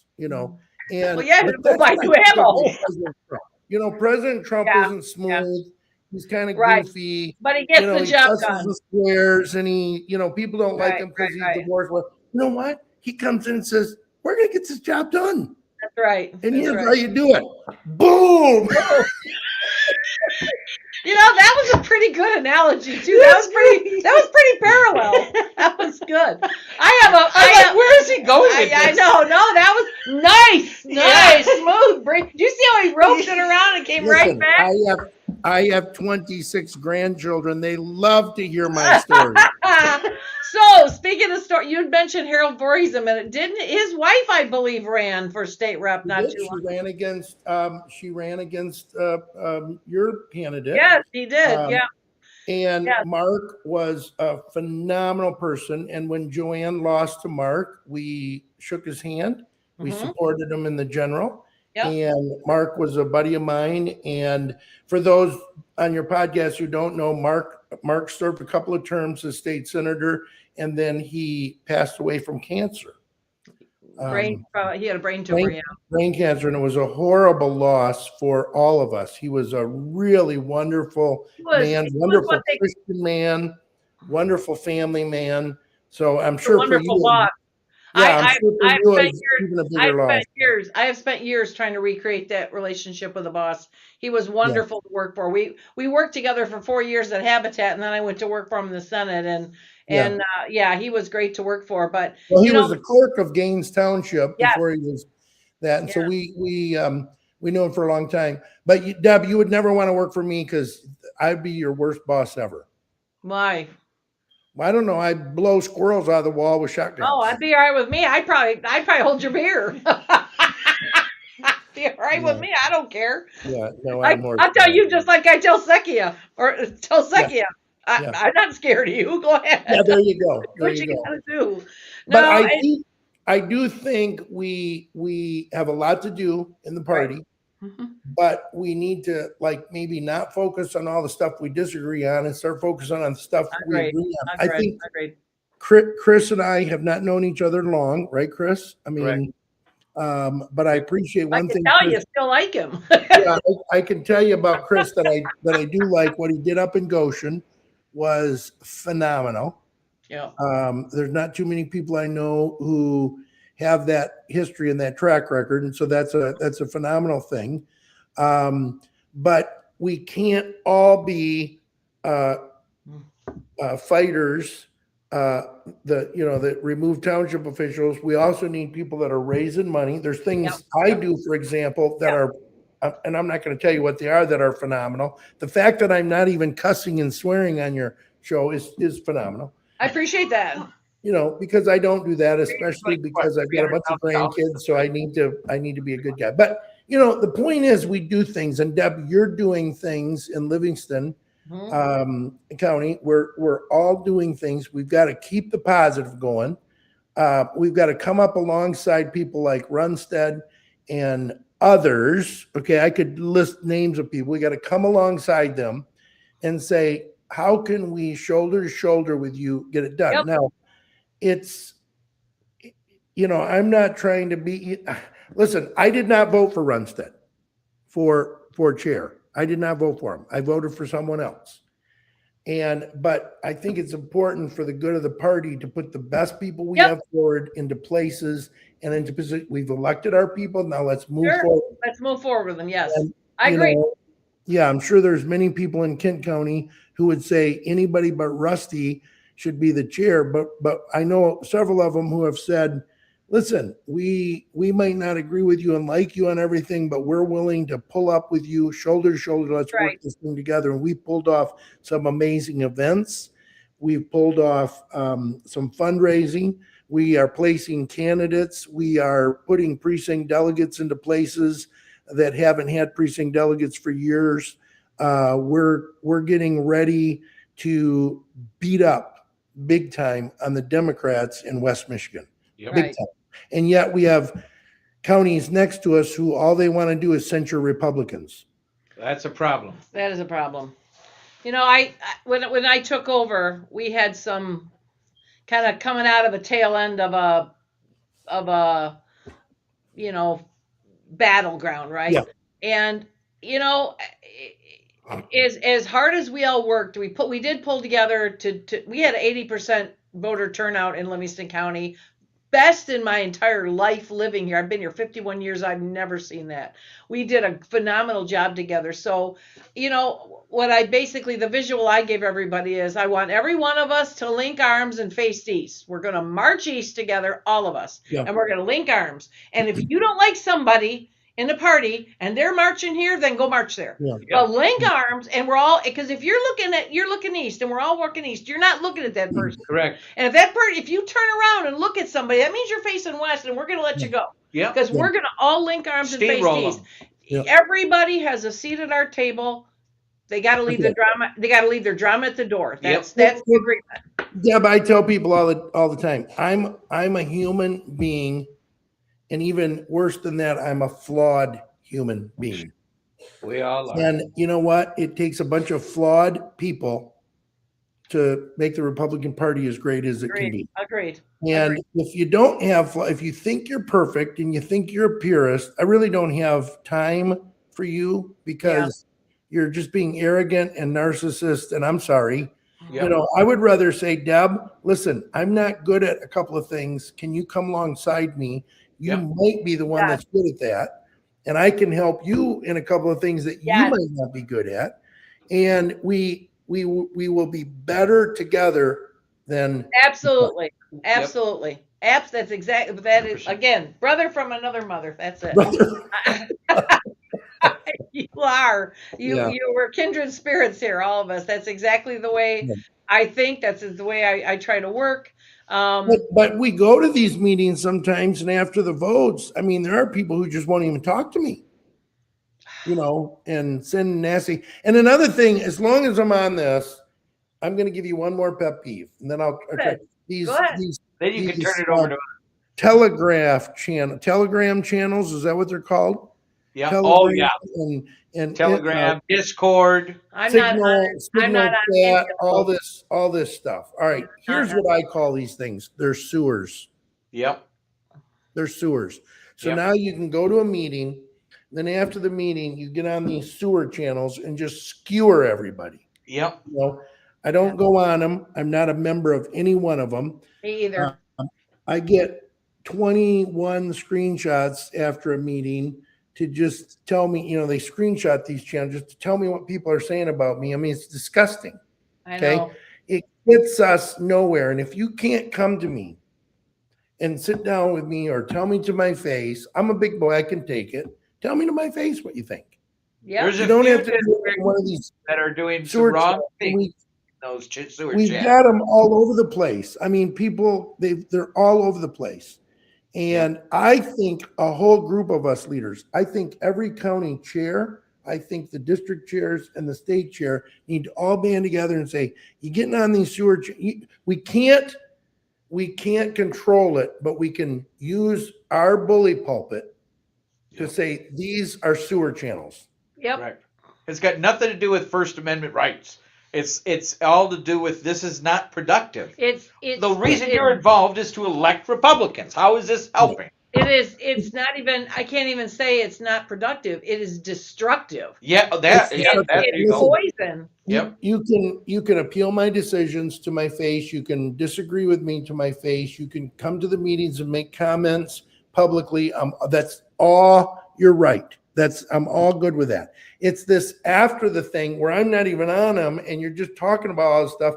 And it's everybody. They'll skewer, you know, Jim. They'll skewer you, Deb. They'll run and rip new one on Chris. They're just, I mean, this is getting us nowhere. No. Does that make sense? Duck, baby. Water on a duck. Yep. You know, well, no, and it doesn't.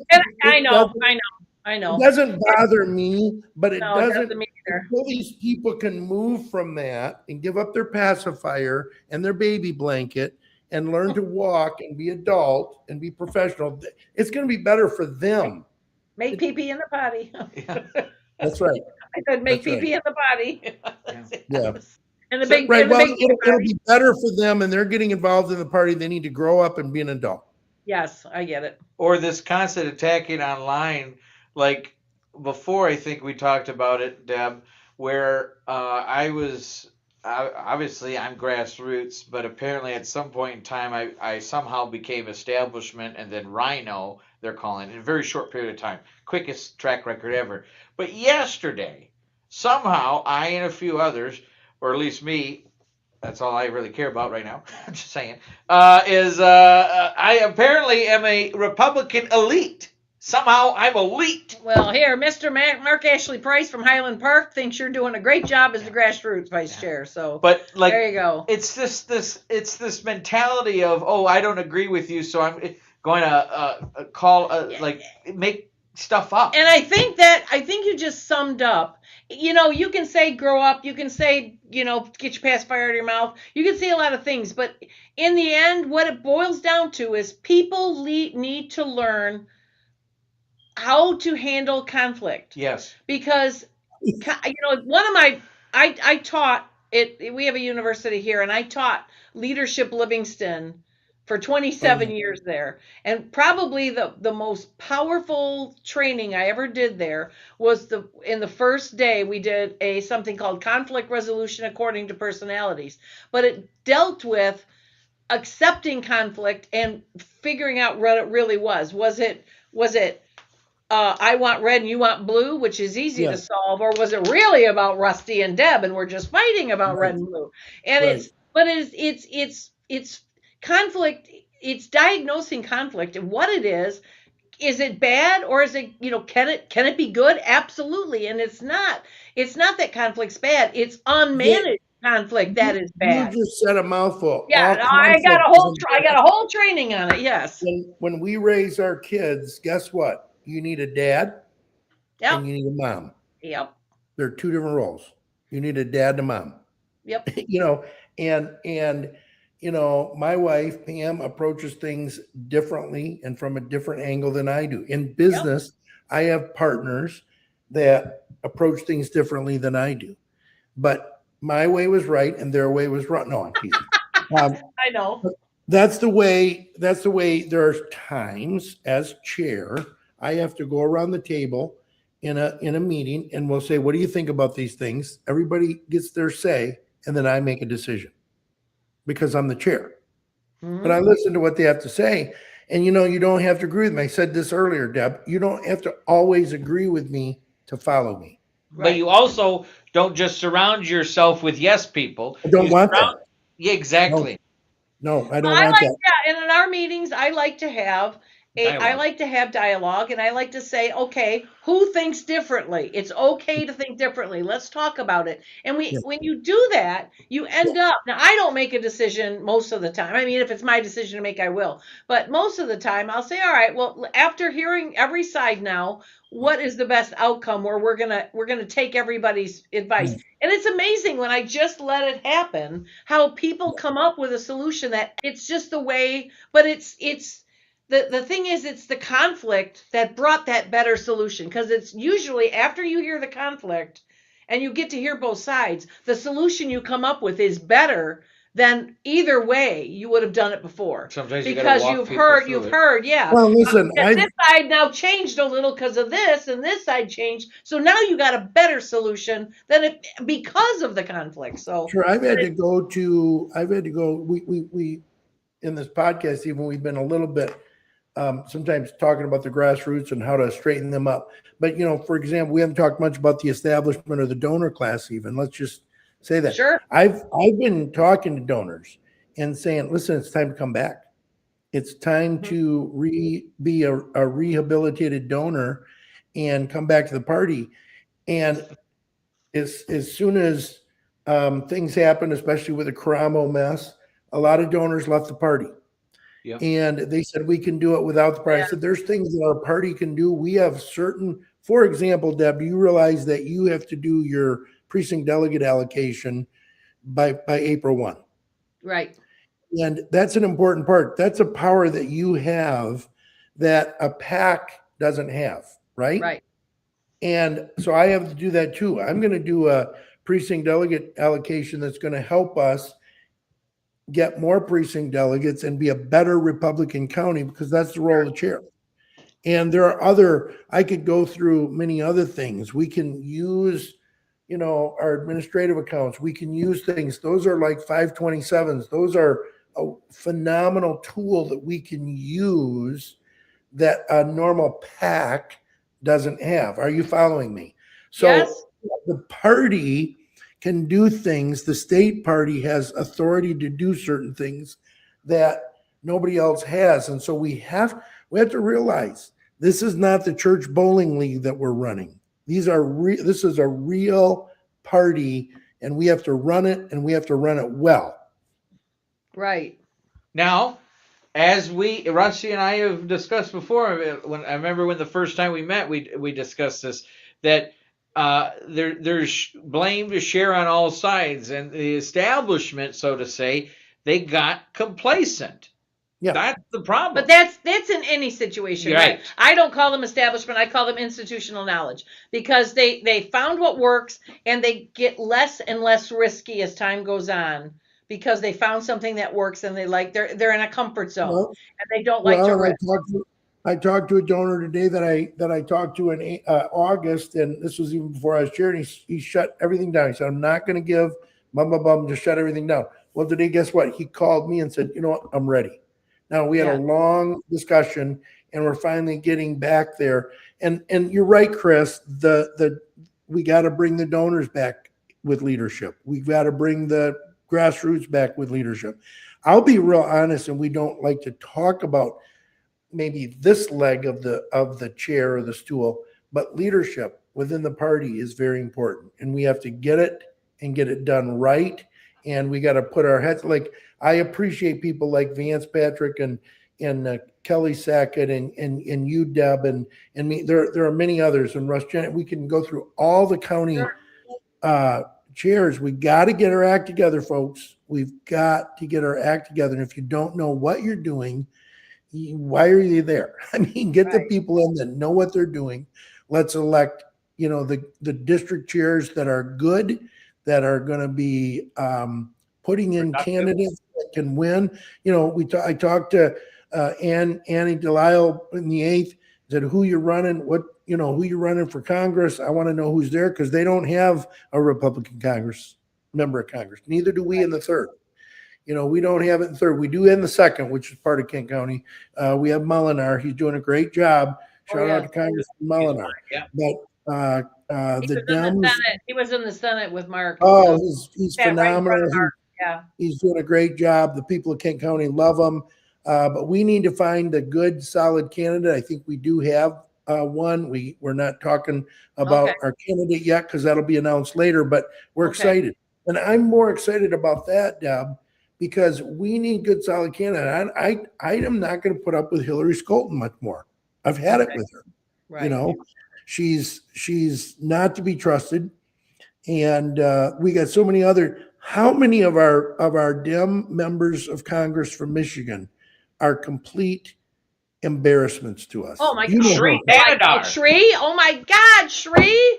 It's Lord, an embarrassment. the other lady down to there. us. Our state is Elite. worth Yeah. much Elite. more than that. Now, do you all agree with us on that? Oh my gosh, Is we're all in Sheree agreement. wearing a toupee? Yeah, I don't know what that is. I don't know, but that it's is- not a if not, toupee. It's if not, a he's got a- bird's nest. If not, he's got to go get some new product. That's really bad. Yeah, he draws his eyebrows. Yeah. Hey, But I it's- draw my eyebrows. it's- Knock it off. I didn't notice. Sorry. But we're a better I can't look state at than you. this. I can't look. Look at my eyebrows. You got 'em laughing. Psych. Oh my God, I've been slapped silly. I'll tell you a funny story, a quick one. We when I first took over in January, we had we were coming out of like a little bit of a battleground, and the first thing I did was kind of look over the membership list and see kind of some of the the more solid conservatives left. And one particular gentleman had left the party. I'd see that he's canceled his membership sometime in the previous year or two. And I thought, oh, geez, so I set an appointment. I went to talk to him. I've known him for years. And I kind of said, you are such a good example of what a Republican should be, that the fact that you aren't around to influence other Republicans hurts. We need to mentor. And I said, I really need that kind of example. And I said, what, tell me, would you feel comfortable telling me why? And he basically said he had, shown up to some new leadership prior to us. And it was, he said, I just didn't want to support that nonsense with my time or my money. Yeah. So I stopped. Yeah. And so I said, okay. And I said, well, I would like you to consider coming back. Here's some of the things I have planned. Monthly dinners, a podcast. We're starting a podcast. Yeah. We're doing this. So this is early in 2025. And this is the kind of things we're doing. And he said, he appreciated, and, he gave me some ideas, and he said he would start watching. Well, about 2 months later, he called me and he said, all right, I'm going to do a couple things. First of all, I'm going to set up a monthly donation to go towards your podcast because I want to make sure that stays. You guys are really, doing a great job there. And he said, then I'm going to join. And he goes, I've just joined at your highest membership level possible. Wow. And of course, that to me was like the measuring stick, right? Then I went to the next executive committee meeting and I told them the story. And then the next thing I did was got a vote to jack up the highest membership level. I'm going to go get people to come back. They're one of the highest. We're going to do better than that. So we will be added to. And that's what happened, Deb. That story is going on in 83 counties because in Kent County, we had some leadership before our leadership that literally was kicking people off the party. I mean, I went. Yeah, that's what we had. I went to the executive committee meetings as a guest and they wouldn't let me come in. They would not seat me. Now we had the meeting you were just at, Chris. We have 83 members of our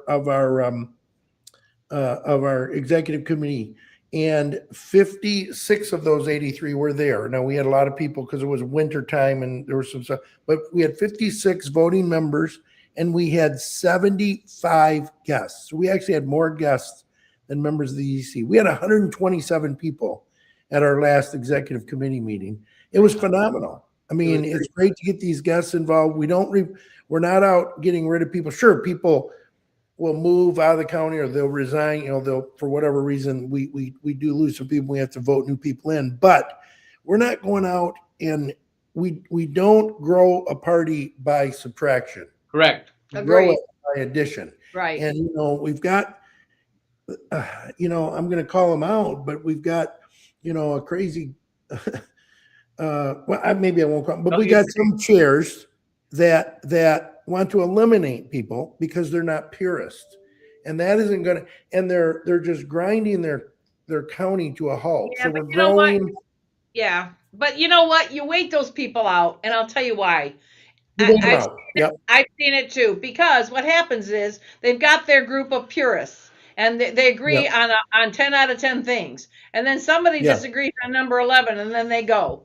And then you got a smaller group. And then a certain percentage disagree on 12. Now they got to go. And eventually you're down to a very small group. And they got the purest of the pure. And then another group hijacks them and puts them to the curb. So they're self-destructive. Yes. But they don't realize that. And it's I don't know. Self-destructive, there's a term for it, and of course my old brain lets things out through the window real easily, but there's a word. It's like anyway, it's like a cycle, a downward spiral that just eats itself. And they eat their young, that kind of thing. It just disintegrates in a natural sense. So we can wait them out, and that's what happens. But I know how hard this is. I know how hard I work. I know how hard you work. I know how hard Chris works. We're trying to get Republicans elected. And anybody that and as far as I'm concerned, anybody that puts up a barrier to getting those Republicans elected, I don't care if it's a popular opinion or not. I'm going to speak up and I'm going to say, stop. This is working against everything I am trying to get done. And I'm not trying to pick a winner or a loser. I will accept whoever wins. But if you're going to tank my ticket or you're going to get in the way, I will speak out. That's just all you're going to do. What else are you going to do? Well said, Deb. Well said. I agree. That's it. So we have here's Jason again, who back to up there said you were great. Sia Slopkin. Oh, CIA Slopkin. CIA Slopkin. Yes, is a When you say that, the hot dog queen. CIA. She's Listen, hot Jason, dog queen. put it in caps so we get it. Okay.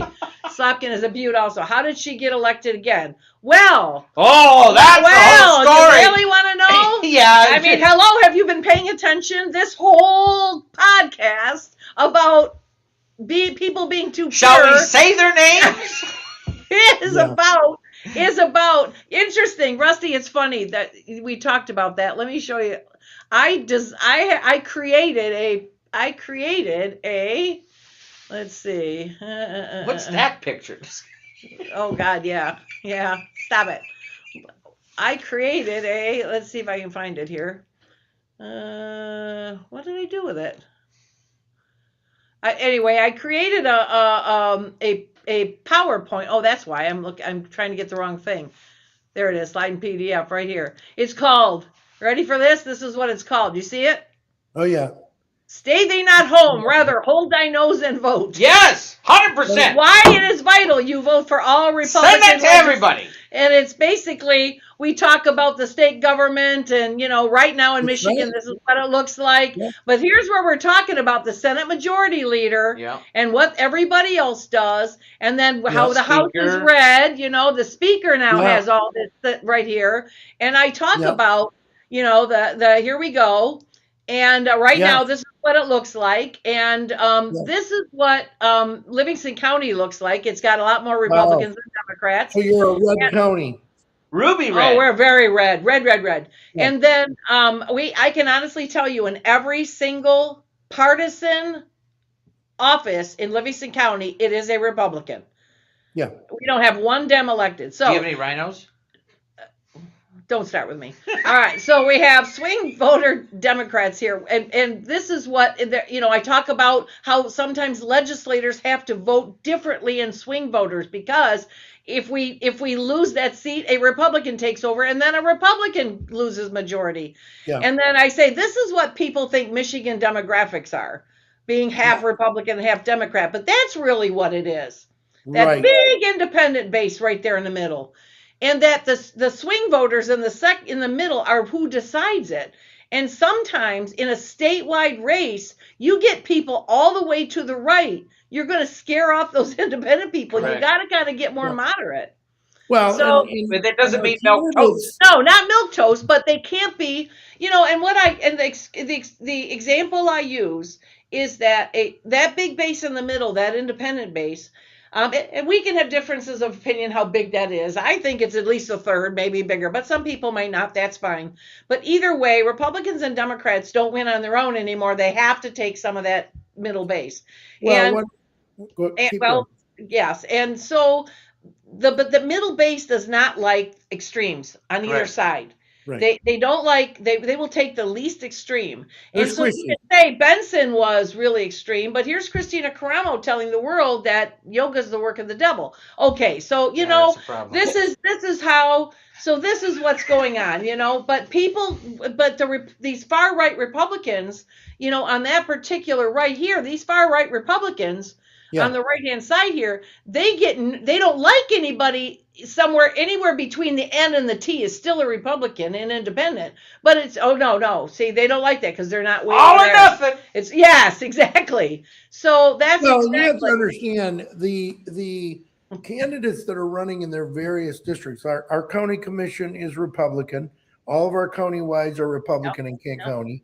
Yep. However, there are seats that we have some candidates that have to be more moderate in order to win their district. Exactly. The most conservative person, constitutional, Christian, whatever, the most of that person that's electable per the demographics of that area. Yeah. So a person like that from Acosta is going to be very different than the person like that that could win in Wayne County. And in Kent County, in Livingston County, we have areas here where you can be as far right as you want and you're going to do fine. Get elected. But in the state of Michigan, Yeah. You're not going to get a tell me the last super Patriot Tea Party statewide person we had. I don't know one. Let me ask you a question. Would Sure. you rather Gretchen Whitmer or Rick Snyder?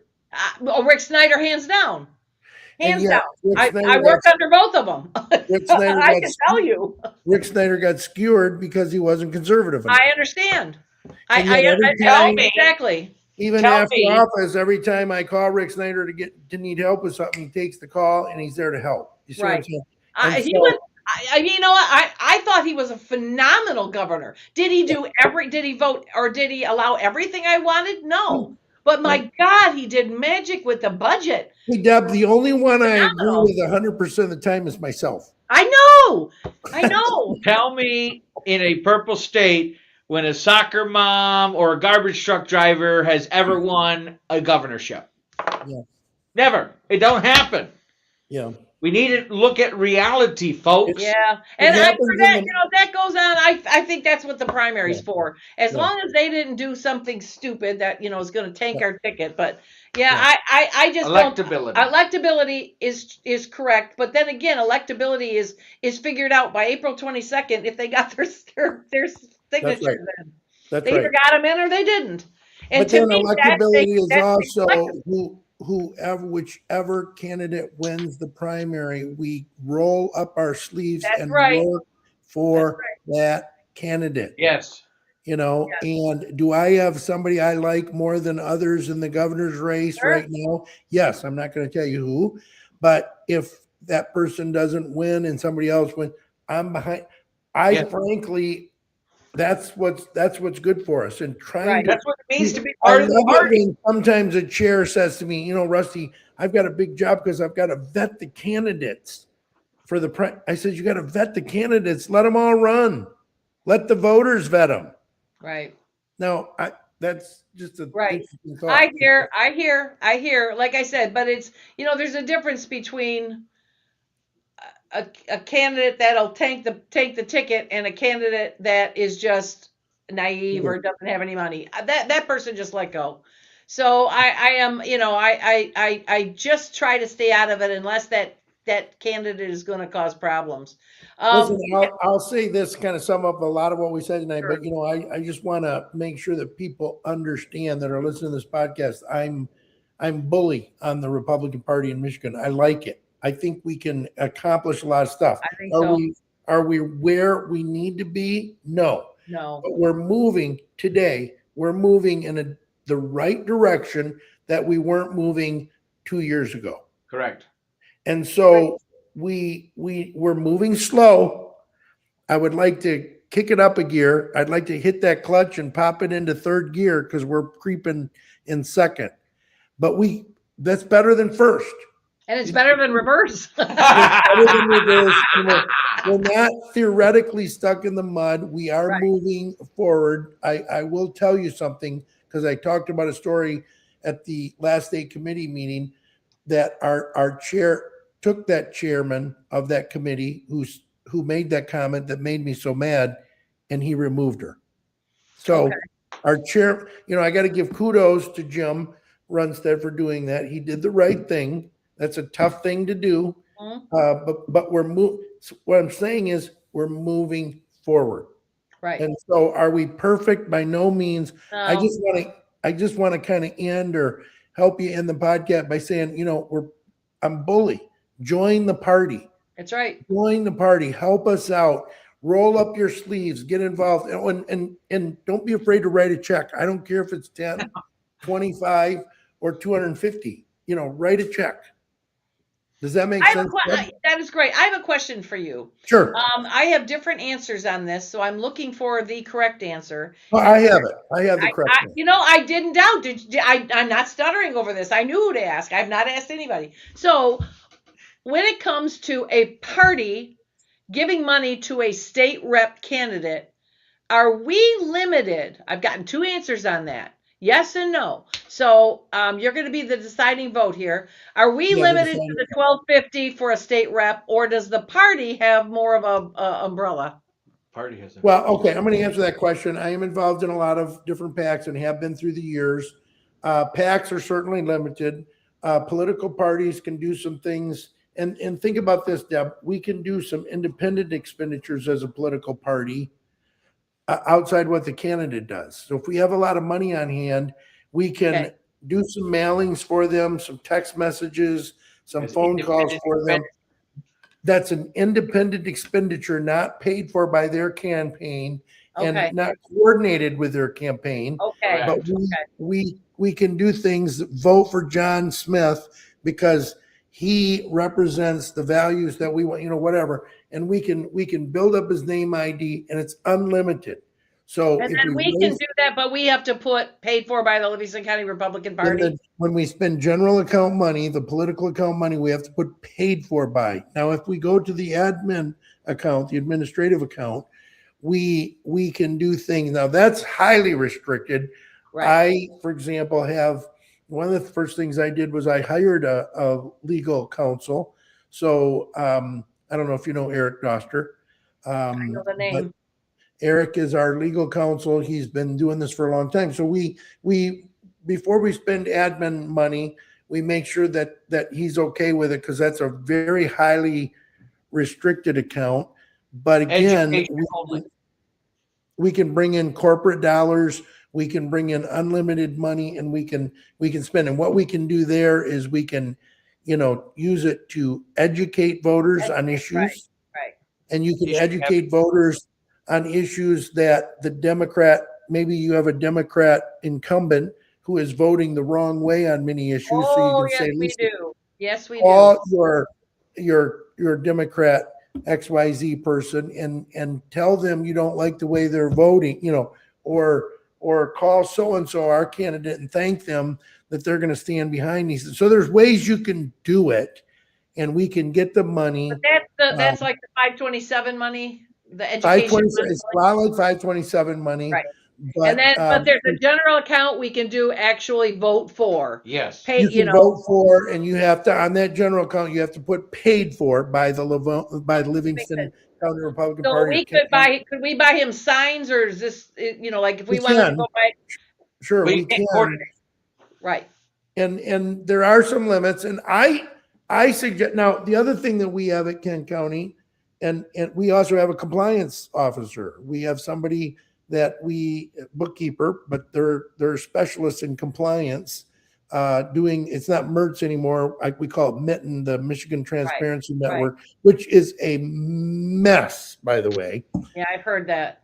Dan, if you're friends with Dan Wollahan on Facebook, you learn all about what's the mess. Of course. Yeah, of course. And I'm very familiar with it. But we make sure, listen, we don't want to get our party into a mess and into trouble.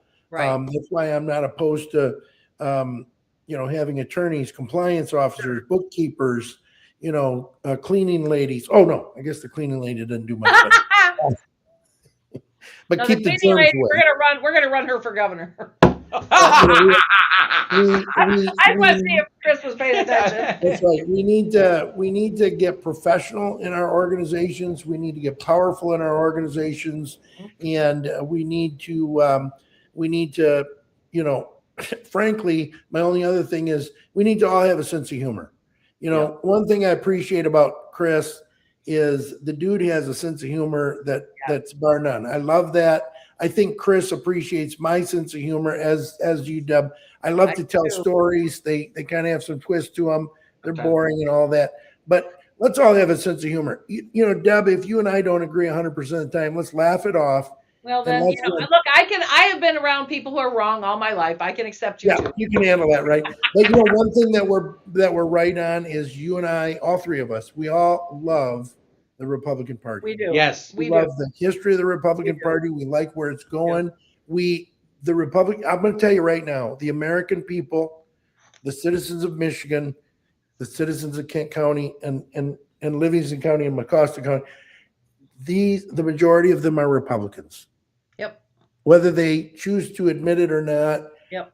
Our values in the Republican Party are America's values. The Republican Party is the worst system in the world, except for all the others. That's right. All right, Rusty, thanks a lot for coming.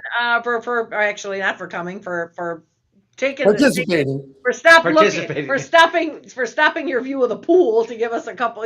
Actually, Yeah, I know. I put this sweater on so people would think I'm up in Michigan, but I'm actually sitting in you got your Mr. Rogers cardigan on there, and right. I'm actually sitting in 78-degree weather in Florida. So yeah, I know you had to turn the air condition up or down so you'd be cold enough to wear it. So you was there sweating. Great, thanks for having me. Thanks for coming. And, I think this has been a great. I look forward to seeing you at the convention then. I will see you there. Enjoy. Okay, well, that was awesome. I have never met Rusty. I've heard all kinds of great things about him. The guy can raise money like nobody's business. Correct. So yeah, when we talk about getting some pointers, that's one class I'd like to take, taught by Mr. Richter. Yeah. So, Chris, what give us some wrap up or some final thought. Well, let me get to here. So I gotta recognize Mark Ashley Price, who waited until January 20th to say happy 2026. Well, here comes the excuses. The reason why he's not on here. He's now the ambassador for Highland Park School District for 1 year. Congratulations, Mark. That's just good. They could not gotten anybody better. He thinks we're awesome too. Good. And he agrees. Rick Snyder is my favorite governor of Michigan. He did a phenomenal job. Like I said, did I agree on everything he did or didn't do? No. But I mean, he did magic with. People do not know how bad our finances were at that time. They were a lot of people think they understand how bad it was. No, it was so bad. She had robbed longtime funds, like stable funds, and robbed them to do general fund things. And so when here comes Snyder, and there's all these holes, bomb holes. And so, they yelled because he cut this, he cut that, he had to. So, it's funny. I was working in the Senate when he took over, and, he had made all those, so maybe 6 months in or, whatever, the budget came in and he had slashed a whole bunch of stuff. So there was a school in Kent County. I should have told this story when Rusty was listening. There was a school that had another rep, and they wanted senator. He could not, so he sent me. And the state rep was up there taking shots, and this school and the PTA and they're all yelling at him because they cut money, and he's talking. And finally, I just said, okay, I'm going to do a little poll here. Everybody in this room, if you know somebody who's lost their job this year, raise your hand. Now this is, or the last couple years, raise your hand. Now this is at the tail end of Granholm. Snyder had just got in there. And of course, everybody raised. I said, now put up your second hand. If you know more than one people, everybody has two hands up. Okay, hands down. If you know somebody that's lost their house, raise your hand. Okay, up. If you know two people, raise. So now two hands are up. Okay. If you know a business that has gone under, raise your hand. Boom. If you know more than one, okay, here comes two hands. All right. So understand this. The state gets their money from sales tax, property tax, and income tax. So if people lose their jobs, there's less income tax. And if people lose their houses, there goes property tax. And if people loses their business and they don't have money to buy, there goes the sales tax. Okay? So and corporate tax is gone too. So here's all these tax money coming in, the revenue now. Grandma hasn't got all them beans in the cupboard anymore. And then there's a whole lot less beans. And everybody still wants beans. So here's what I'm telling you. You're telling me, you're yelling because you had to cut German, and you had to cut, whatever, drumming as a whatever. So you had to cut these classes. Are you telling me you did not value German? You must not value German. You must not value art because you cut them. Oh no, we just couldn't afford them. Aha. So you're telling me we don't value schools because we cut you, but at the same time, you're saying you had to cut things because you couldn't afford. Now do you get what I'm saying? And they were like shocked. I had absolutely no comments after that, nothing. And people don't understand that, so I felt like we're going to go into whatever governor wins. I hope that they get somebody like Snyder who just understands what has to happen. And of course, we've got a House member, Ann Boland and Matt Maddock and Leader Hall. They're all focused on cutting that budget, right? I know our representatives are Ann Boland and Jason Wolford. Jason Wolford, and they are all focused on cutting that budget. So that's terrific. But I hope our governor, if we get a Republican governor, I hope that governor understands that he's coming in and Whitmer's going to rob that piggy bank the same way Granholm did. And they're going to have to make some tough cuts for a while. Now, Snyder did all the right things in the sense that, yep, we had to go backwards this take, and then we took 10 steps forward. And we ended up in a great place. Big rainy day fund and all the bills paid and all went budget. away once Whitmer Oh came. my God! Suddenly we're arguing about shutting down the government, and Snyder had that. By I don't know, May or June, we had the budget done. Schools loved it. Everybody loved it because they understood what their next year was going to be. So anyway, I just feel like whoever is our next governor, I hope they understand that that's what they're coming into. And those first couple of years are going to be Lulu's. Yeah. They're going to have to make tough calls. Correct. So anything more? Anything more on your mind? Anything more we ought to know? We need to all be focusing. Wait a minute. What? Mark Ashley Price, what in the hell is that picture? Take it down. What in God's earth is that picture about? Explain yourself, mister. Anyway, what the hell? We all need to be focusing on district. Not on pictures. I can't help it. What the hell was that? It was a polar bear. Whatever it was. Go ahead. He was posing a picture with a polar bear. Yep. Okay. Statue. What do we got to focus on, Chris? District 35. What? Oh, okay? Yes. We have to focus on District 35. Okay. If you're listening to this podcast, the primary is, I believe, February 3rd. So we'll know the results of the primary February 3rd. How many people are running? Who's running over there? I think there's 3 candidates. I'm just going to say there's 3 candidates. There might be 4. Okay.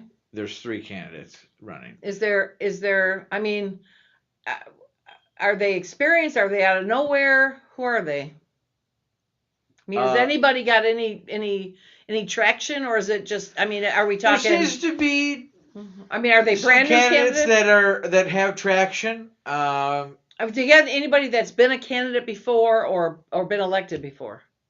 Or are we talking nobodies? I think there's one that's been a candidate before. I don't think any of them have been elected before. I think another one has been elected Tyler, to are you looking up a that local. District 35 candidates. Okay, Republican candidates. Well, there's Jason Tunney. There's Christian Christian V. Velquez. I don't know how to say his last name. And then there's Andrew Wendt, and then the Chadwick. Scroll the news like that. Oh, you did something. Uh-oh. What'd Hang you do? on, hold on. What did we do? I don't know. I think I might have bumped the cable. What you do here? Hold on. Let's see. Lost it with the camera.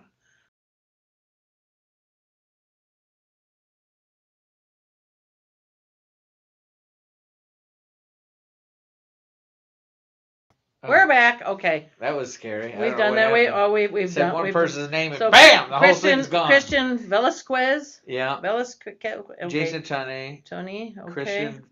Jason. He's a lawyer. Okay. And Chadwick Chadwick. Twillman. Okay. So And is Andrew what Midland? Oh, Midland Bay City and Saginaw. Okay. Yeah. That area is the Okay. general area. So February 3rd is the primary. Okay. And February 4th, from February 4th to like May something, first week of May probably, we are going to be door knocking every day, every weekend. We need volunteers. This District 35 election will be a bell curve for how November will be. Not only that, does it even us out in the Senate? It evens us out for what? Until the end of the year. Yeah. But that is good. Yes. That is. But here's the thing. So the primary is February 3rd. The general for this is May something. And then they gotta turn right around and run again. But in the middle of your general election, you have to submit for the primary for the next for August primary. So if the loser loses here, he could technically run the August primary. So dumb. Thanks a lot, Whitmer. Well, I don't. After waiting like 2 years, I that wasn't intentional at all. That was so dumb. That was so dumb. So that all right. Well, it ridiculous. is. But we need everybody's help. It's an all hands on deck situation come February 4th. Right. Call the party. Call District 35 counties up there. Call District 8. Call me. Call anybody in the party, and tell us how you can help. Okay, because we need, it's literally an all hands on deck. Anybody from any district, any county, we need our help. We need help door knocking, phone banking, whatever the case may be. Making food for the volunteers so we can meet up after a day of door knocking. Everything helps, and it's going to be all hands on deck. So. Okay, so we have, Madam Chair, Chris is correct. The statue in my picture is one of a polar bear, which is okay. All right, we're just going to drop the subject of the polar bear. I'm not sure it was the animal I was wondering about. It was more the pose. All right. District 35. Right. So okay. Well, that's important to know. Yeah. Boy, that is going to be a mess. If you're county, you're gonna be knocking for this door and this candidate and this candidate for the different races at the same time. Yeah. Good grief. So we're going to have to have carpooling, buses rented, whatever. We got to get people there. Phone banking. We're going to have to coordinate that. There's a lot of efforts, a lot of different organizations. I've been in communications with them to coordinate this February 4th through May Blitz. Wow. And again, it is it's going to be all hands on deck. We need everybody's help. If you want to prove how great the Republican Party is, this is going to be the bell curve for November.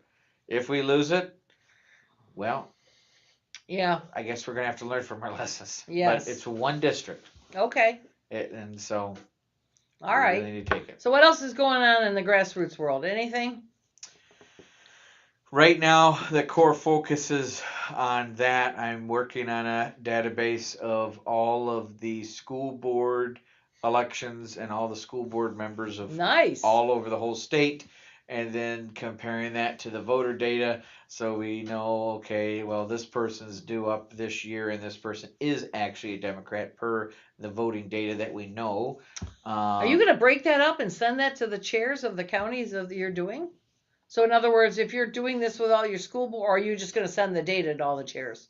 Yeah. I would love to have that. Yeah. I think every chair would like that. Yeah, I would. Yeah, that works. That would be very helpful. If you guys could help with that, it would make. I can help with that. If you're a county chair or whatever, the data analytics is very tedious. Data entry, I mean. Yep. Just constantly putting it because I have to go to every school board website, look at their names, transfer it over to the database. What I could do, what I could do is tell you the ones I know are conservative. Well, either way, I'm still going to compare it to the voter data that we have. Agreed. You can put what you think it is, and I'm going to say what the data says. I'm not going to label every single one of them, but there'll be some that I wouldn't care what your data says. Everything is a data point. What your opinion is a data point, right. And if it matches with the voter data, well, that's really good. Okay. If it's conflicting, I'm going to be like, hey, did you really know this happened? And I will definitely, like I said, I'm not going to talk for most of them, but some of them I know are absolute, We need it across the whole state, list them all out. I just actually did the MEA. I did the whole MEA. I saw that. And were you surprised? Not really. I wasn't surprised. I was surprised that there was... worked with them in the legislature? No. I was not surprised, but there is 4 Republicans on there out of 50? 1,100. Yeah, there weren't many. I mean, percentage wise, they were low, but Yeah. again, here, you don't think I'm effective? Double ha. And Cheryl, change my Bam! What is it? The Harry Potter wand. Wow. No. What? I don't know. I'm dating myself. There used to be a show back in, I think, the 70s. It was called, maybe 80s. It was called Soap. And it's Billy Crystal. It's where Billy Crystal got started when he was very young, and in his first thing. And there was a guy that thought he could turn. These characters were just crazy. And there was a guy that used to think he turned invisible. Oh. And when he would turn, before he would turn invisible, he would go, "Can't see me, can't see me. Where am I?" It was just, but it was this. So that's what I do. So see, I got the picture changed. Okay, anyway, I'm getting loopy. Okay, we're getting to the end of our I got a 2.5 drive home. Oh my God, we have gone on 2.5 hours. This is the longest. Every time you come here, our podcasts go on like 14 hours. And only Mark Ashley Price is still with us after all this time. No, there's a lot of people online. I know that. Well, like I said, I've got all these. That's only one, and all these up here are different ones. So we do have a lot of people that were watching this. So anyway, again, Chris, thanks for coming out. And again, no energy drink. I know, I wouldn't let him do it. He puts it in my refrigerator. I said, put it in there. Here's some water, So yeah, Rusty, Rusty, I have a great deal of respect. I've heard a lot about Rusty. I've heard a lot of great things about him. And because I worked, for Kent County for so long, I have and I know he lived in the district that I used to work for. I knew of him. So this was my first kind of face-to-face, even though it was virtual with him, but I was happy to do it because I've been looking forward to meeting him. We've got some great leaders in our state as far as party chairs.